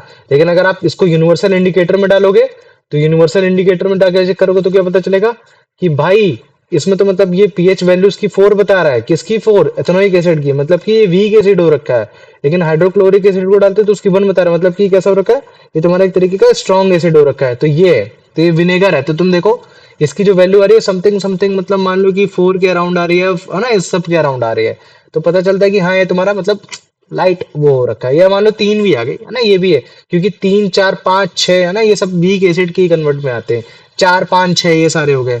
लेकिन अगर मान लो कि प्रॉपरली वो वाला होता तो फिर मतलब क्या कहते हैं, खतरनाक, मतलब क्या कहते हैं, रेड कर देता है ये। तो हम क्या कंक्लूड कर सकते हैं कि हाँ पीएच में या पीएच यूनिवर्सल इंडिकेटर में एथेनोइक एसिड जो है वो हाइड्रोक्लोरिक एसिड के इक्वली स्ट्रांग नहीं हो रखा। क्योंकि एथेनोइक एसिड एक वीक एसिड है और हाइड्रोक्लोरिक एसिड एक तुम्हारा स्ट्रांग एसिड हो रखा है ना। और ऐसा क्यों हो रखा है, क्योंकि जो तुम्हारा कार्बोक्सिलिक एसिड है उसमें जो तुम्हारे आयन है, हाइड्रोजन आयन, वो तुम्हारे पार्शियली आयोनाइज्ड हो पा रहे हैं, कम नंबर पे हो पा रहे हैं, इसी वजह से वीक है। लेकिन जो तुम्हारे मिनरल एसिड है, जिसमें तुम्हारे हाइड्रोक्लोरिक एसिड की बात कर रहा है, उसमें जो तुम्हारे आयोनाइज्ड है वो तुम्हारे कंप्लीटली आयोनाइज्ड हो जा रहे हैं, जिसकी वजह से वो क्या हो रखा है, वो तुम्हारा एक तरीके का स्ट्रॉन्ग एसिड हो रखा है ना ये। इसी वजह से मतलब क्या कहते हैं कि इसी स्ट्रॉन्ग नेचर की वजह से अगर इथेनोइक एसिड को किसी भी सॉल्ट में, जिसमें मतलब क्या कहते हैं वो तुम्हारा बेस सॉल्ट है, जैसे कार्बोनेट हो गया, हाइड्रोजन कार्बोनेट हो गया, है ना, तो वो हमेशा तुम्हारा क्या बना देता है, तुम्हारा एक तरीके का सॉल्ट बना देगा फिर से। ये आ जाओ, अब इसका आंसर बता दो Pranav.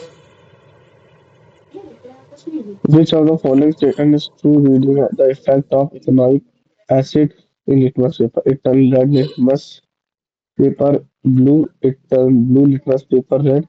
It has no effects on blue litmus paper. It turns green litmus paper yellow. भैया बी वाला। बी वाला, वेरी गुड। आ जाओ, अब इसका आंसर बता दो। मतलब क्या कहते हैं इयान, कि मतलब कि कौन सी मेजर लिमिटेशन है लिटमस पेपर टेस्ट की कंपेयर करने के लिए इथेनोइक एसिड और हाइड्रोक्लोरिक एसिड के बीच में। क्योंकि जो तुम्हारा इथेनोइक एसिड है वो तुम्हारा लिटमस पेपर के साथ रिएक्ट नहीं करता, क्योंकि हाइड्रोक्लोरिक एसिड है वो तुम्हारा लिटमस पेपर के साथ रिएक्ट नहीं करता। क्योंकि आप मतलब क्या कहते हैं लिटमस टेस्ट के साथ आप ये डिस्टिंग्विश नहीं कर पाओगे कि कौन स्ट्रॉन्ग एसिड है, कौन वीक एसिड है, या डी ऑप्शन, क्योंकि मतलब क्या कहते हैं मिनरल एसिड ही तुम्हारा मतलब यूज किया जा सकता है as a litmus test.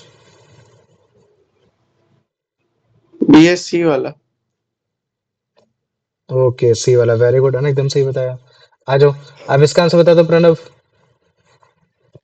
Ethanoic acid is classified as which type of acid based on the information provided? Ethanoic acid is classified as which type of acid based on the information? Mineral acid, carboxylic acid, neutral acid, basic acid. Which of you वाला? Carboxylic acid, very good. आ जाओ। अब यार मुझे इसका answer बताओ। Universal indicator में तुम्हारा एथेनोइक एसिड किस कलर में कन्वर्ट होगा? रेड में, ब्लू में, ऑरेंज में, पर्पल में?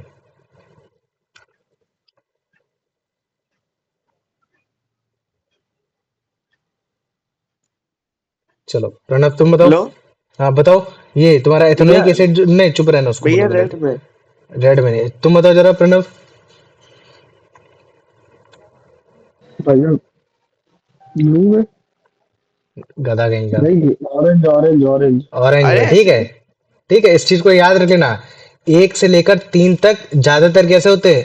रेड होते हैं। तीन से लेकर छह तक तुम्हारे कैसे होंगे? हल्के हल्के ऑरेंज टाइप के होंगे।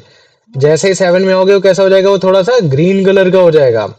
फिर उसके बाद जाओगे, ये कैसा हो जाएगा? थोड़ा सा ब्लू कलर का हो जाएगा 11 तक। फिर 11 से लेकर 14 तक के बीच में डार्क वॉयलेट रंग का हो जाएगा ये।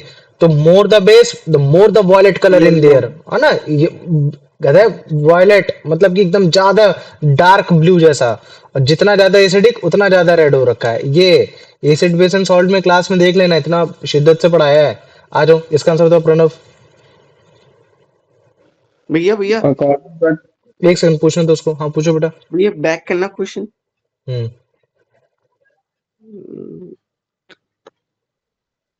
मतलब कि तीन से लेकर जब छह के बीच में जाओगे तो orange orange orange orange, yellow yellow yellow, फिर उसके बाद ग्रीन ग्रीन, ऐसे हो जाएगा, है ना? ये हाँ नहीं कि हाँ, तीन से ठीक है लेकर ठीक छह है। के बीच में तुम्हारा प्रॉपर ही ऑरेंज बना रहेगा, है ना? ये आ जाओ, अब इसका आंसर बता दो Pranav. According to the text, why is hydrochloric acid considered as strong acid? It is only partially ionized in solution. It is completely ionized in solution and gives a large number of hydrogen ions. It turns universal indicator paper orange. It has pH value of about 4. भैया B वाला। B वाला, very good. आ जाओ।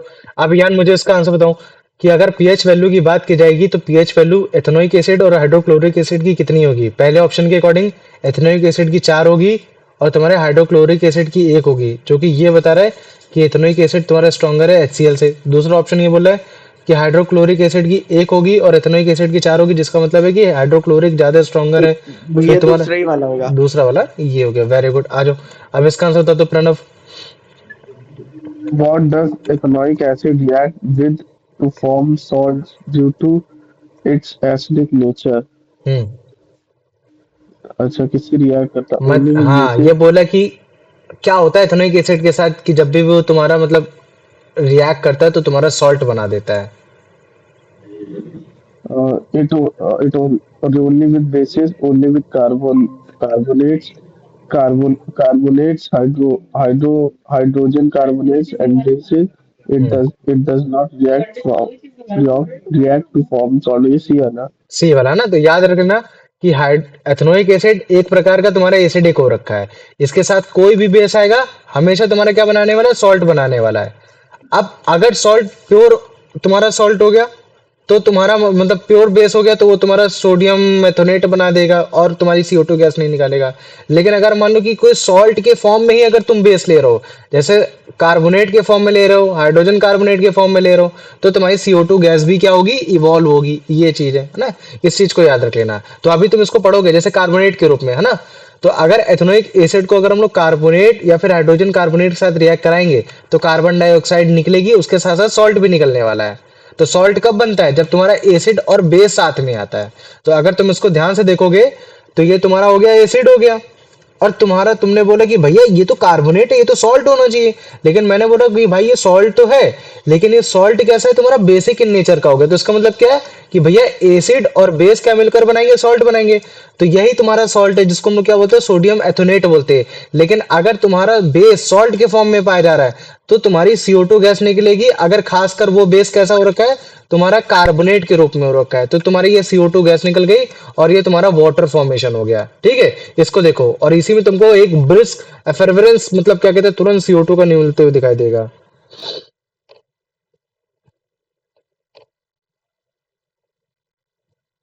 ना ये। अच्छा, balloon में अंदर डाल के इसको ऐसे क्यों कर रहे हैं? कि ताकि तुम्हारी जो CO2 गैस है वो ट्रैप हो जाए। देखना भी। ठीक है। ये देखो, जैसे इसको वो किया, CO2 गैस निकली, ये ऊपर आ रही है। अब हमें कैसे मालूम भाई ये CO2 गैस है कि नहीं है? तो हम क्या करेंगे, इसको अलग अलग तरीके से डाल के चेक कर लेंगे, है ना। लिटमस पेपर में डालेंगे, ओ सॉरी लिटमस पेपर बोल रहा हूँ, उसमें लाइम वाटर में डालेंगे तो पता चल जाएगा कि हाँ ये तुम्हारा क्या हो रखा है, ये बेसिकली वो रखा है ना, कैंडल को बुझा देगा, ये देखो, है ना। तो इनके थ्रू हम लोग बता सकते हैं कि हाँ ये तुम्हारा एक CO2 गैस ही निकल रही है ना। तो इस चीज को याद रख लेना। तो सोडियम कार्बोनेट को कभी भी आप इथेनोइक एसिड में डालोगे तो कार्बन डाइऑक्साइड निकलने वाली है, ठीक है। और उसके साथ साथ एक सॉल्ट बनेगा जिसको हम लोग बोलते हैं सोडियम एथोनेट या फिर सोडियम एसीटेट भी बोल देते हैं, कोई नाम में अंतर नहीं हो रखा, सेम ही हो रखा है, ठीक है। इसी तरीके से तुम्हारे सारे कार्बोक्सिलिक एसिड तुम्हारे सोडियम कार्बोनेट के साथ रिएक्ट कराएंगे।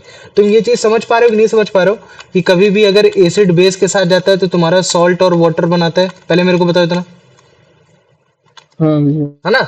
अब हो सकता है कि वो बेस तुम्हारा प्योर फॉर्म में हो या तो इम्प्योर फॉर्म में हो। मैं बोल रहा हूँ कि अगर इम्प्योर फॉर्म में होगा तो किस फॉर्म में होगा, वो तुम्हारे सॉल्ट के रूप में होगा, है ना। ये तभी तुमने क्या बोला कि तुमने CH3COOH, है ना, क्या चीज था तुम्हारा CH3COOH, और तुम्हारा उसके साथ साथ क्या हो गया था तुम्हारा ये, तुम्हारा जो तुम्हारा बेस फॉर्म में तुम्हारा NaHCO3, है ना। CH3COOH और तुम्हारा ये NaHCO3। तो यहाँ जो तुम्हारा NaHCO3 ये तुम्हारा क्या हो रखा है, ये तुम्हारा एक बेस फॉर्म में हो रखा है। तो इसका मतलब क्या है भैया, ये एसिड हो गया, ये बेस हो गया, तो इस बार भी सॉल्ट बनना चाहिए। तभी तुम्हारा सोडियम एथोनेट बनता है जिसको हम लोग क्या बोलते हैं, CH3COONE बोल देते हैं, ये, है ना। तो ये कॉमन सी चीजें याद हो जाएगी। बताओ इसका आंसर, बताओ वो मतलब क्या कहते हैं कि ये ईहान, कि इसका आंसर क्या होगा कि जब भी एथेनोइक एसिड को अगर मैं सोडियम कार्बोनेट के साथ रिएक्ट कराऊंगा तो कौन सी गैस इवॉल्व होगी? ऑक्सीजन, हाइड्रोजन, कार्बन डाइऑक्साइड और नाइट्रोजन। ये कार्बन डाइऑक्साइड। वेरी गुड, ठीक है। आ जाओ अब इसका आंसर बता दो Pranav. What is the common name for the salt sodium ethanoate which is producing during this reaction? Hmm Sodium bicarbonate, sodium acetate, sodium chloride, sodium hydroxide. हम्म भैया बी वाला। बी वाला तुम्हारा सोडियम एथोनेट को दूसरे नाम से क्या बोलते हैं हम लोग, सोडियम एसीटेट बोल देते हैं, यही है। और यही तुम्हारी सोप इंडस्ट्रीज में यूज होता है। अब आ जाओ, अब ये तो बकवास क्वेश्चन है, ठीक है, इसको रहने दो। इसमें बैलेंसिंग के बारे में पूछा तो वो तुम वो नहीं कर पाओगे। आ जाओ अभी, अब इसका आंसर बता दो। यान मेरे को इसका आंसर बता दो ये कि क्या, क्या क्या? कोई बात नहीं, तुम अभी बताओ, उसको कंसेप्ट नहीं मालूम है ना। तुम मुझे तो इस फिजिकल ऑब्जर्वेशन क्या होगा तुम्हारा सोडियम कार्बोनेट का जब भी तुम एथेनोइक एसिड में डालोगे, क्या फिजिकल ऑब्जर्वेशन होगा? देखने में क्या लगेगा कि वो सोल्यूशन तुम्हारा ब्राइट ब्लू हो गया, या तुमको एक ब्रिस्क एफेरेवेरेंस देखने को मिलेगा, या फिर तुमको मतलब एक सॉलिड येलो का प्रेसिपिटेट देखने को मिलेगा, या जो तुम्हारा लिक्विड होगा वो कंप्लीटली सॉलिड हो जाएगा। भैया बी वाला ब्रिक्स एफेरेवेरेंस देखने को मिलेगा। और ब्रिक्स ब्रिक्स एफेरेवेरेंस किसका देखने को मिलेगा? भैया सोडियम कार्बोनेट का। गधे CO2 गैस का देखने को मिलेगा। किसका?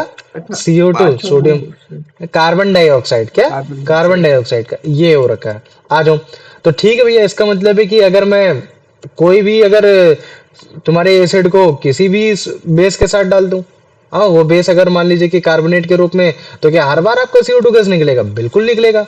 तो मान लो कि इस बार मैंने एथेनोइक एसिड को किस में डाला, तुम्हारा सोडियम हाइड्रोजन कार्बोनेट के साथ डाला। तो ये सोडियम हाइड्रोजन कार्बोनेट किस किस से बना है? तुम्हारा NaOH से मिलकर बना है, और तुम्हारा मतलब कार्बोक्सिलिक एसिड के साथ मिलकर बना हुआ है। तो मैं देख रहा हूँ कि कार्बोक्सिलिक एसिड तो वीक एसिड है और NaOH कैसा रखा है, स्ट्रॉन्ग बेस हो रखा है। तो इसकी वजह से ये जो NaHCO3 है, सोडियम हाइड्रोजन कार्बोनेट, ये तुम्हारा बेस हो गया। तो मतलब कि भैया एसिड और बेस यहाँ भी सॉल्ट बनने वाला है। तो ये सॉल्ट बन रहा है CH3COONE। ये क्या है तुम्हारा सोडियम एथोनेट। ये तुम्हारा फिर से मैं इसको हटा दे रहा, COO के ऊपर निगेटिव का साइन, N के ऊपर पॉजिटिव का साइन। आधा तुम्हारा नॉन आयोनिक हो रखा है, आधा तुम्हारा आयोनिक हो रखा है। तो उसके बारे में बाद में पता करेंगे। ये हो गया। तो हमको इसमें भी पता चलता है कि हाँ देखो, इसमें भी तुम्हारी CO2 गैस इवॉल्व हो रही है ना। तो ये बेसिकली रिएक्शन तुम्हारा ज्यादातर एथेनोइक एसिड को टेस्ट को परफॉर्म करने के लिए, चेक करने के लिए यूज किया जाता है, ये है ना। तो इसमें भी तुमको एक ब्रिस्क एफेरेवेरेंस देखने को मिलेगा कार्बन डाइऑक्साइड का, क्योंकि भैया तुम्हारा यहाँ जो बेस इस्तेमाल किया जा रहा है वो कार्बोनेट के रूप में इस्तेमाल किया जा रहा है, ये हो गया, है ना। तो ये जो अचानक से अभी जो तुम देखे थे ना कि एकदम फटाक से निकल गया था ये, तो इसी को बोले जाता है ब्रिस्क एफेरेवेरेंस, तुरंत फटाक से तुरंत हो गया था, है ना। तो यही होता है तुम्हारा मतलब क्या कहते हैं कि ब्रिस्क एफेरेवेरेंस। और इसमें से जो गैस निकल रही है कौन सी गैस है भैया? वो आपकी CO2 गैस है। तो कभी भी अगर परफॉर्म करना हो तो क्या करना है तुमको, सोडियम कार्बोनेट लो, है ना, 0.5 ग्राम ऐसे समथिंग इसमें, है ना, उसमें बॉइलिंग ट्यूब में डालो, फिर उसी के ऊपर 2 ml का मतलब क्या कहते हैं इथेनोइक एसिड डाल दो। तो जैसे ही डालोगे तो तुम क्या देखोगे तुरंत मतलब क्या कहते हैं कि एक CO2 गैस इवॉल्व हुई है, और CO2 गैस ही इवॉल्व हुई है ये पता करना है तो तुम लाइम वाटर में पास करो। जैसे लाइम वाटर में पास करोगे वो लाइम वाटर कैसा हो जाएगा, तुम्हारा मिल्क में कन्वर्ट हो जाएगा, मिल्की जैसा दिखने लगेगा, ये हो गया। और अगर मान लो कि अगर तुम उसको कैंडल की तरफ लेके जाओगे तो उस फ्लेम को क्या कर देगा, वैनिस्ड कर देगा, तो हमें पता चल जाएगा कि हाँ तुम्हारी कार्बन डाइऑक्साइड गैस हो गई। तो ये दोनों ही एक्सपेरिमेंट हमें क्या बता रहे कि हाँ इथेनोइक एसिड जब भी तुम्हारे सोडियम कार्बोनेट या सोडियम हाइड्रोजन कार्बोनेट के साथ रिएक्ट कराएंगे तो तुम्हारे कार्बन डाइऑक्साइड निकलेगी, क्योंकि यहाँ जो भैया बेस इस्तेमाल हो रहा है वो base in the form of carbonate इस्तेमाल हो रहा है ना। वीक तुम्हारा मतलब क्या कहते हैं एसिड और स्ट्रॉन्ग बेस की थ्रू इस्तेमाल हो रहा है, तभी आपका कार्बोनेट कन्वर्ट होकर आपका CO2 गैस में कन्वर्ट हो जा रहा है। ये तो पहले मेरे को बताओ इतना समझ में आ गया कि नहीं आ गया? हाँ भैया। आ गया, आ जाओ। अब कार्तिकेय इसका आंसर बता दो।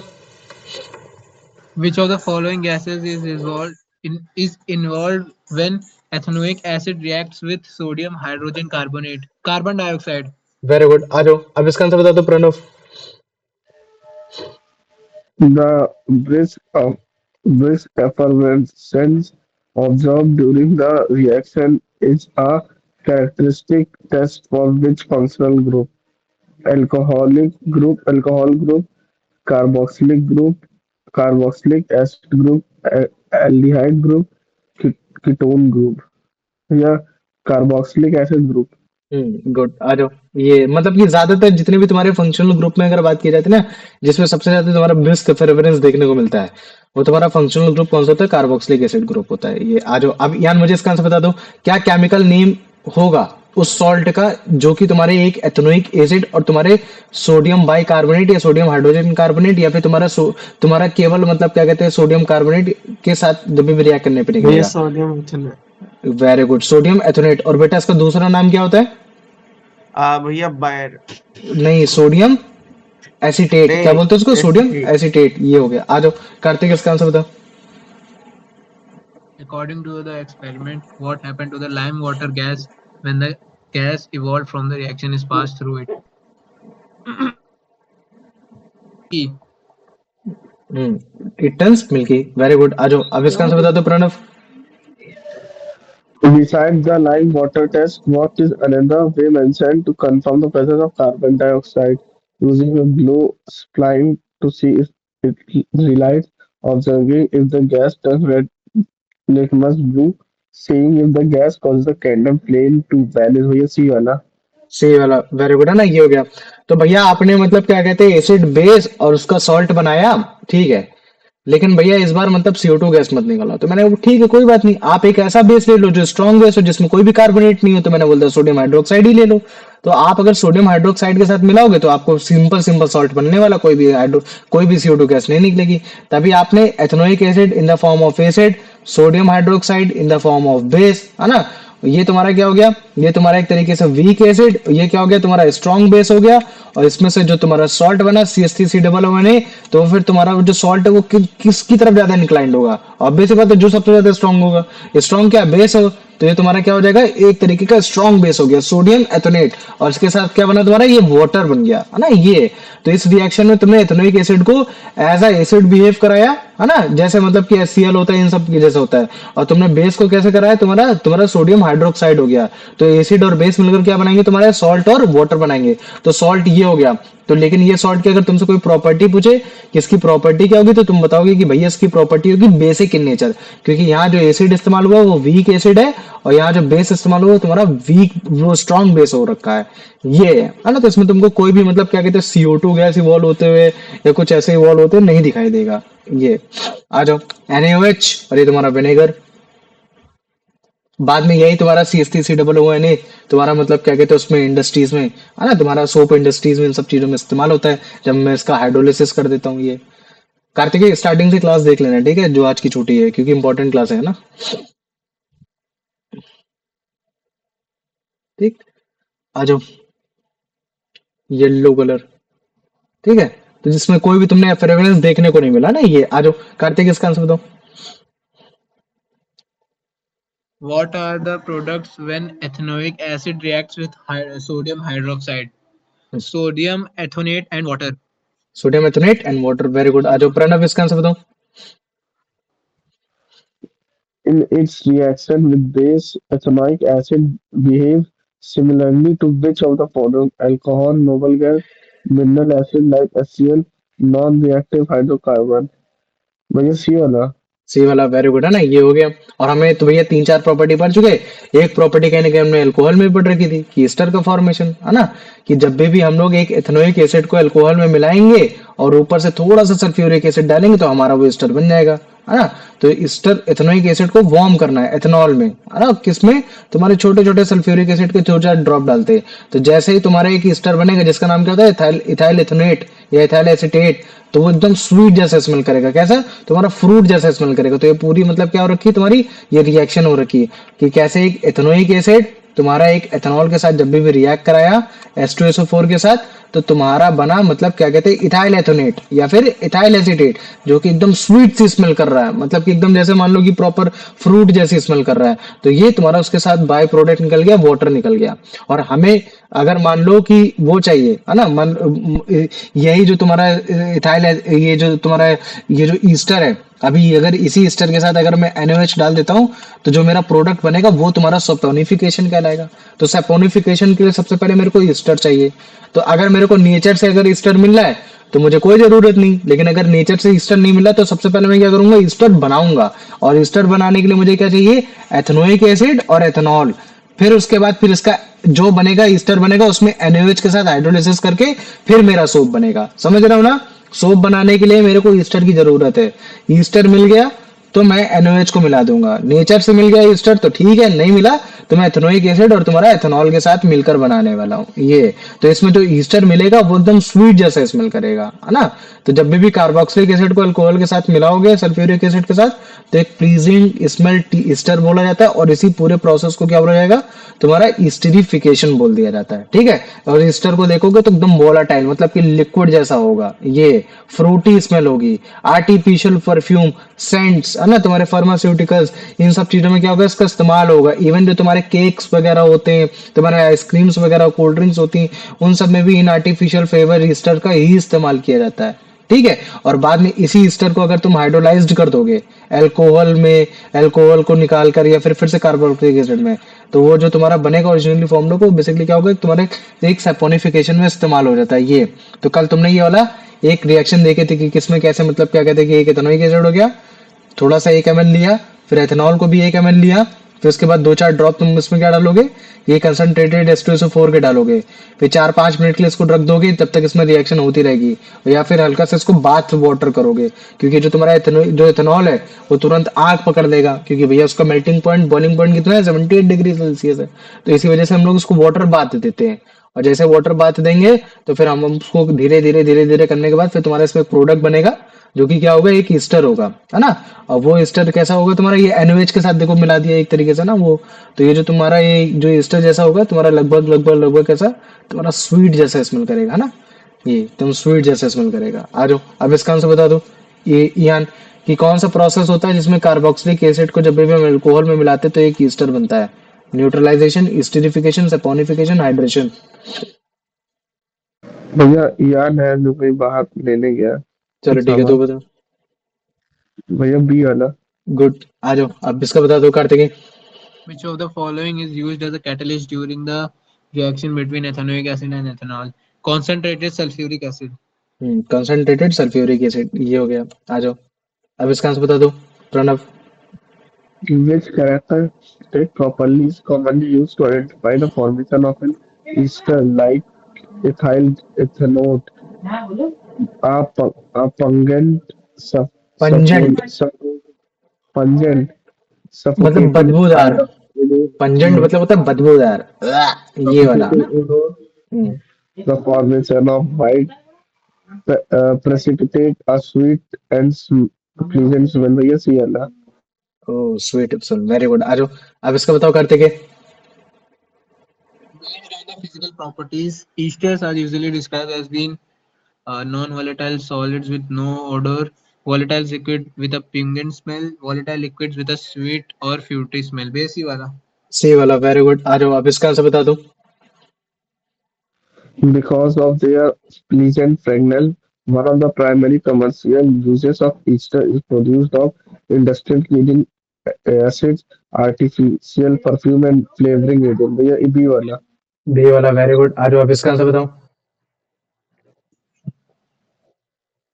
What happens during the hydrolysis of an ester? It converted into a metal salt and hydrogen. It reacts to form a long chain polymer. It broken down back into an alcohol, and with carboxylic acid it evaporates, completing leaving any residue. भैया सी वाला। सही वाला, ठीक है। अभी मुझे समझ में आ गया तुम लोगों को मतलब क्या कहते हैं हाइड्रोलिसिस ऑफ ईस्टर नहीं समझ में आया, समझाता हूँ, ठीक है। तो जब भी मान लो कि तुमने ईस्टर को हीट किया, मतलब वही ईस्टर जो एथेनोइक एसिड और अल्कोहल के साथ मिलकर बना है, और किसके साथ हीट किया, सोडियम हाइड्रोक्साइड सोल्यूशन के साथ हीट किया, तो इसमें क्या होता है, ईस्टर जो होता है तुम्हारा हाइड्रोलाइज्ड हो जाता है, वो टूट जाता है ना, क्योंकि हाइड्रोलिसिस मतलब क्या है, वाटर में भैया वही चीज जो ब्रेक कराना, ये सारी चीजें। तो अगर मान लो कि वो आपका टूट गया, ब्रेक कर गया, तो वो फिर अपने पेरेंट अल्कोहल में निकल जाता है, मतलब कि अल्कोहल अल्कोहल बाहर निकल जाएगा और तुम्हारा कार्बोक्सिलिक एसिड में वो तुम्हारा सोडियम सॉल्ट पाया जाएगा। ये है ना, ये मैं बताना चाह रहा हूँ, ठीक है। तो अभी जैसे मान लो कि मैं बोलता हूँ कि एथाइल एथोनेट बेसिकली क्या है, ईस्टर है। इसको आप सोडियम हाइड्रोक्साइड सॉल्यूशन के साथ क्या करोगे, बॉयल करोगे, मतलब कि एक तरीके से क्या करने की कोशिश करोगे, हाइड्रोलाइज करने की कोशिश करोगे। तो जैसे हाइड्रोलाइज करोगे तो क्या होगा भैया, ये जो आपका इथाइल एथोनेट है ये आपका हाइड्रोलाइज होकर टूट जाएगा। टूट जाएगा किसमें टूट जाएगा, वो अपने पेरेंट अल्कोहल में बन जाएगा। तो अपना अल्कोहल अल्कोहल फिर से निकाल दिया, और फिर बचेगा क्या भैया, कार्बोक्सिलिक एसिड बचेगा, क्योंकि अल्कोहल और तुम्हारा कार्बोक्सिलिक एसिड इथाइल मतलब वही एसिटिक एसिड मिलकर ही तो बना था वो आपका, मतलब क्या कहते हैं, ईस्टर बना था। तो अगर अल्कोहल अल्कोहल निकल गया तो फिर आपका केवल कार्बोक्सिलिक एसिड बचना चाहिए। लेकिन इस बार तुम्हारा सोडियम भी जुड़ जाएगा उसमें। इसी बोला जाता है कि sodium salt of carboxylic acid. जैसे इसको देखो, ये क्या तुम्हारा एक इथाइल एथोनेट है, CH3COO C2H5, मैंने NaOH मिलाया, अब इसका हाइड्रोलिसिस किया हीट करके, तो भैया इसमें से ये अपने पेरेंट अल्कोहल में टूट जाएगा। तो मान लो कि इसने अपने पेरेंट अल्कोहल में टूट गया, एकदम परफेक्टली टूट गया, तो फिर बचा क्या, क्या फिर भैया बचा वही एथाइल, मतलब कि तुम्हारा कार्बोक्सिलिक एसिड बचना चाहिए, वही मतलब क्या कहते हैं कि वही सिंपल सा, मतलब कि जो क्या होता है तुम्हारा एथेनोइक एसिड बचना चाहिए। तो ये तो तुम्हारा एथेनोइक बच रहा था, लेकिन यहाँ से तुम्हारा सोडियम भी ऐड हो गया है ना। तो इसी वजह से हम लोग इसको प्रॉपर नेम क्या बोलते हैं, तुम्हारा सोडियम एथोनेट बोलते हैं। और यही जो तुम्हारा पूरा प्रोसेस होता है ना, इसी प्रोसेस को हम बोलते हैं तुम्हारा सैपोनिफिकेशन। इसमें ही तुम्हारा सोप बनता है। तो अभी मैं तुमको छोटा सा प्रोसेस दिखा दूंगा सोप का, सोपिंग इंडस्ट्रीज का, सैपोनिफिकेशन का, कि कैसे तुमने इसमें ईस्टर में तुम्हारा एक एल्कलाइन हाइड्रोलिसिस किया गया है। एल्कलाइन मतलब सोडियम हाइड्रोक्साइड के साथ वो किया गया है, तब जाके तुम्हारा सोप बना। लेकिन कल हम इसके बारे में और अच्छे से पढ़ेंगे, है ना, क्योंकि यही रिएक्शन तुम्हारे सोप्स की प्रिपरेशन में इस्तेमाल किया जाता है ना। अगर मान लो कि तुम्हारे पास ईस्टर जो कि एकदम हायर फैटी एसिड होता है, उसमें ग्लिसरॉल भी पाया जाता है, जो कि ग्लिसरॉल मतलब क्या होता है, ग्लिसरॉल मतलब तुम्हारा अल्कोहल ही होता है और कुछ नहीं होता है, ठीक है। तो अगर तुम उसको हाइड्रोलाइज्ड करोगे तो तुम्हारा सोडियम हाइड्रोक्साइड सोल्यूशन के साथ, तो तुमको मतलब क्या कहते हैं, वो हायर फैटी एसिड तुम्हारा सोडियम सॉल्ट के साथ चला जाएगा, और तुम्हारा मतलब क्या कहते हैं कि जो अल्कोहल अल्कोहल है वो बर्न आउट होकर बाहर होकर उड़ जाएगा। तो ये जो तुम्हारा higher fatty acid of sodium salt बचा है ना, ये जिसको हम बोलते हैं सोडियम एथोनेट, ये कुछ और नहीं, वो बेसिकली तुम्हारा सोप ही होता है, ठीक है। तो इसको देखो तुम समझ जाओगे ऑटोमेटिक, ठीक है। तो यहां तुम्हारा ईस्टर बनाया नहीं जा रहा, इन द फॉर्म ऑफ लिया ही जा रहा है। और वो ईस्टर कहां से लिया जा रहा है, तुम्हारा ये कोकोनट ऑयल से, है ना। ये जो तुम्हारा पैराशूट एडवांस हो रखा है, सोडियम हाइड्रोक्साइड क्यों लिया, क्योंकि भैया हमको उसको हाइड्रोलिसिस कराना है, ये हो गया, है ना, ठीक है। तो अभी देखो कुछ नहीं करना है, इसको थोड़ा सा मतलब क्या कहते हैं, थोड़ा सा लिक्विड स्टेज में चाहिए, तो हमने सोडियम हाइड्रोक्साइड को क्या किया, थोड़ा सा वो कर दिया ना, थोड़ा सा मतलब डाइल्यूट करने की कोशिश की, थोड़ा सा इसको डाइल्यूट कर लेते हैं। इसको तुम घर में भी बना सकते हो, इसमें ऐसा कोई मतलब क्या कहते हैं ज्यादा वो नहीं है, ठीक है। शुक्रिया इन मैम का जिन्होंने हमारे लिए वीडियोस प्रेजेंट किया ना, ताकि हमारा मतलब सारी चीजें अच्छी हो सके, ठीक है। एक्सोथर्मिक रिएक्शन ऑब्वियस ही बात है, बता रखा है इसमें कि एक्सोथर्मिक रिएक्शन होती है, ठीक है। अब आ जाओ कोकोनट ऑयल, इसमें क्या मैंने बता रखा है कि अनसैचुरेटेड ऑयल्स में जो भी तुम्हारे वेजिटेबल ऑयल होते हैं, उनमें तुम्हारे नेचुरल ही तुम्हारे कुछ ईस्टर होते हैं, ठीक है। तो वो ईस्टर्स को अगर तुम एग्जैक्टली हर एक कर लोगे तो तुम्हारा बना लोगे, अगर इनसे ईस्टर निकाल लोगे एकदम 100%, तो तुम्हारा सोप और जल्दी बन जाएगा। लेकिन इसी वजह से अगर मान लो कि तुम वेजिटेबल ऑयल के साथ धीरे धीरे बनाओगे तो थोड़ा सा टाइम भी लग जाता है। ये तो तुमने क्या किया, नॉर्मल निकाला, जितना जितना डाइल्यूट हो सकता था डाइल्यूट किया, फिर तुमने ये इसी को इसमें डाला, ठीक है। फिर इसको धीरे धीरे धीरे करके मिला रहा है कि ताकि मतलब क्या कहते हैं ईस्टर है वो हर जगह मिल जाए, ये। फिर अभी इसको क्या करना है, इसका हाइड्रोलिसिस करना है। हाइड्रोलिसिस मतलब भैया इसको जस्ट हीट करना है ना, इलेक्ट्रिसिटी के साथ नहीं, नॉर्मली कर देंगे, ठीक है। ये तो हम लोग इसको क्या करेंगे, हीट करेंगे। तो जैसे जैसे जैसे जैसे हीट करते जाएंगे तो भैया इसमें अल्कोहल बन रहा होगा, लेकिन वो अल्कोहल क्या होगा, वो लगातार उड़ता चला जा रहा है, उड़ता चला जा रहा है, उड़ता चला जा रहा है। और फिर बचेगा क्या भैया, बचेगा आपका कार्बोक्सिलिक एसिड। लेकिन इस बार कार्बोक्सिलिक एसिड में भी क्या पाया जा रहा है, सोडियम पाया जा रहा है। तो वही जो तुम्हारा सोडियम एथोनेट है, जो सोडियम एसीटेट है ना, वही तुम्हारा क्या होता है, तुम्हारा एक तरीके का वो पाया जाता है, वही तुम्हारा सोप होता है। तो उसको हम लोग एज अ सोप इंडस्ट्रीज में यूज कर लेते हैं, है ना ये। तो इसको ठंडा करने के लिए ऐसा डाला गया था। तो बाद में उसको प्यूरिफाइड करके निकाल सकते हो, ये है ना। ये देखो, तो ये जो तुम्हारा निकला है, ये तुम्हारा बेसिकली कुछ और नहीं, ये वही है ना। ये वो सोप हो रखा है, घर में बना सकते हो, है ना।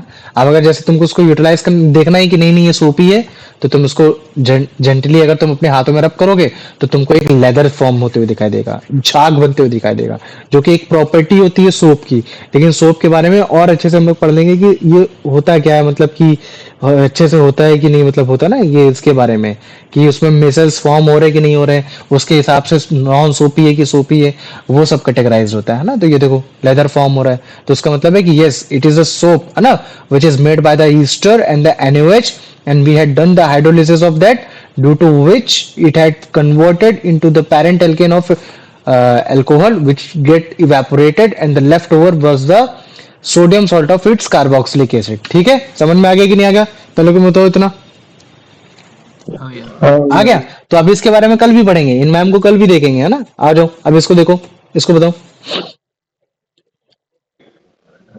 कार्तिक बता भाई। What are the What are the primary product when an ester is heated with sodium hydroxide, carboxylic acid and an aldehyde, sodium salt of carboxylic acid and an alcohol? Base B वाला। यान आ गया, नहीं है? नहीं भैया। नहीं है, चल ठीक है। तो तू बता भाई Pranav. The process of alkaline hydrolysis of ester is commonly referred to by which specific name? Hmm Option family. भाई ऑप्शन थोड़ी ना दे, इस बार ऐसे बता आंसर कि उस प्रोसेस को क्या बोलते हैं जिसमें तुम्हारे ईस्टर में हाइड्रोलिसिस किया जाता है अल्कलाइन के साथ, है ना, उसका क्या नाम होता है। Hydro हाइड्रोलाइसिस किया जाता है अल्कलाइन के साथ, उसका हम्म, प्रोसेस बता रहे हैं ना? हाँ उसको क्या बोलते हैं। उसका प्रोसेस ऑफ इसका प्रोसेस कॉमनली बोला वो ईस्टरिफिकेशन। हाँ ईस्टरिफिकेशन। गधे, ईस्टरिफिकेशन में तो ईस्टर बनता है ना, यहाँ तो ईस्टर का हाइड्रोलिसिस किया जा रहा है ना अल्कलाइन के साथ, NaOH के साथ। सोपैनिफिकेशन सोपैनिफिकेशन सोपेनिफिकेशन, सोपनिफिकेशन, सेपोनिफिकेशन, सेपोनिफिकेशन। तो फिर इसका आंसर क्या हो जाएगा, सैपोनिफिकेशन सी। सी, है ना। मतलब भैया ऑप्शन दो, बिना ऑप्शन के काम नहीं चलने वाला, गधो गई के साला। ठीक है, आ जाए इसका आंसर बता, कर देंगे।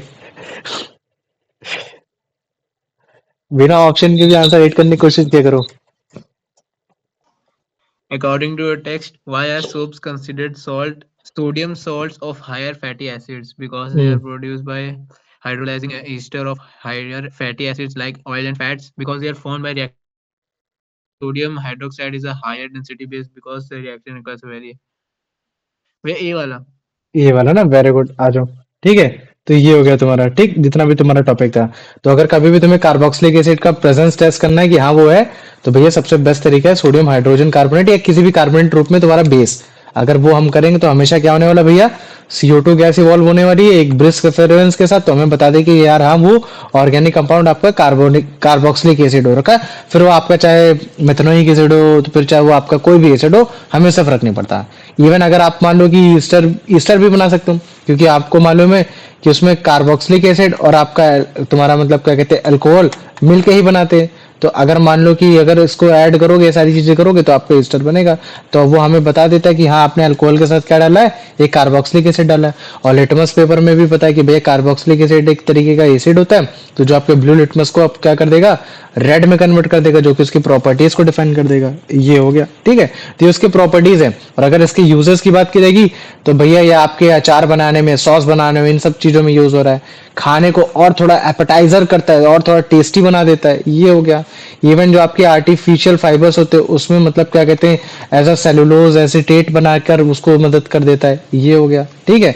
जो तुम्हारे एसीटोन होते हैं, जो नेल पॉलिश में यूज होता है ना उसको प्रोपेनन, जो कि तुम्हारा एक तरीके से कीटोन से बनकर निकलता है, तो उसमें एथेनोइक एसिड का इस्तेमाल होता है ना। ये हो गया परफ्यूम इंडस्ट्रीज में, क्योंकि ईस्टर बनता है तो भैया परफ्यूम इंडस्ट्रीज में भी यूज हो जाएगा। इसके साथ साथ आपका डाइज हो गया, प्लास्टिक्स हो गया, फार्मास्यूटिकल, इन सब में यूज हो रहा है। इवन आपका जो मतलब क्या कहते हैं लेटेक्स है, उसमें से रबर को कोगुलेट करना, इन सब चीजों के काम में आ जाता है ना ये। उसके बाद ये जान लो कि जो तुम्हारा मेथनॉल है जिसका फॉर्मूला क्या होता है CH3OH, एथेनॉल है जिसका फॉर्मूला क्या होता है C2H5OH, या फिर जिसका फॉर्मूला ये भी लिख सकते हो CH3CH2OH, है ना। तो अगर इनका मॉलिक्यूलर फॉर्मूला बनाना है तो कुछ नहीं है, इसको बस आधा वो H को उधर भेज दो तो CH4O, और तुम्हारा एथेनॉल का C2H6O, कुछ अलग नहीं हो जाएगा। ठीक वैसे तुम्हारा कार्बोक्सिलिक एसिड है ना। कार्बोक्सिलिक एसिड में अगर जैसे मानो कि सबसे पहला फॉर्मिक एसिड की बात की जाएगी तो फॉर्मूला HCOOH, एथेनोइक की बात की जाएगी तो CH3COOH हो जाएगा। तो अगर इसका मॉलिक्यूलर फार्मूला बनाना है तो भैया कुछ नहीं है, HH को उधर भेज दो, तो आपका क्या हो जाएगा CH2O2 हो जाएगा, और एथेनोइक का क्या हो जाएगा C2H4O2 हो जाएगा। ये हो गया। ठीक ऐसे जैसे मान लो कि कॉमन अगर ईस्टर की बात की जाएगी, मान लो कि अगर आपने एक बार इस बार ईस्टर जो बनाया वो आपने कार्बोक्सिलिक एसिड आपने मेथनोइक एसिड के साथ बनाया, तो फिर आपको कौन सा ईस्टर फॉर्म होगा, वो होगा आपका मिथाइल एथोनेट, ना कि आपका इथाइल इथोनेट होने वाला है। तो उसका फॉर्मूला क्या होता है आपका CH3CO COCH3 हो जाता है। ये हो गया। इथाइल एथोनेट का तो हमें मालूम ही भैया CH3COO C2H5, या फिर तुम्हारा क्या होता है CH3, तुम्हारा मतलब जो अभी हमने बता रखा था इसका, है ना, ईस्टर का तुम्हारा CH3COO C2H5, ये हो गया। ठीक है। और अभी अगर इसको तुम अगर थोड़ा सा और कंडेंस फॉर्म में लिख दोगे तो तुम्हारा मिथाइल एथोनेट का क्या हो जाएगा CH3H6O2, और तुम्हारा इसका क्या हो जाएगा C4H8O2। ठीक है, ये आ जाएगा, उसकी तुम दिक्कत मत हो, इतना टफ नहीं आने वाला एग्जाम में। इसका आंसर बताओ Pranav. What is the observable result that indicate the presence of carboxylic acid when performing the sodium hydrocarbonate test? The solution turns bright green. The evolution of carbon dioxide gas with brisk, brisk offers एफरवेरेंस, effervescence, effervescence. effervescence. The formation of white participate at the bottom of the tube. The test tube becomes cool to touch. ये सी वाला अच्छा चलो तुम बताओ मुझे answer. ये B. B वाला B वाला ना, क्योंकि भैया कभी भी कार्बोक्सिलिक एसिड को अगर आप सोडियम हाइड्रोजन कार्बोनेट में डालोगे तो आपको एक CO2 गैस निकलेगी, और CO2 गैस तुरंत निकलेगी, जिसको हम लोग क्या बोलते हैं ब्रिस्क एफरवेरेंस, है ना ये। तो ये एक ऑब्जर्वेबल रिजल्ट है, देखने में पता चलता है। आ जाओ कार्तिकेय, बताओ इसका answer. In the Easter test for acids, what characteristics signal confirms the formation of an ester? A sweet fruity smell.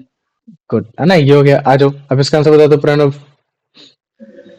which color change occurs when blue litmus solution is added to a carboxylic acid.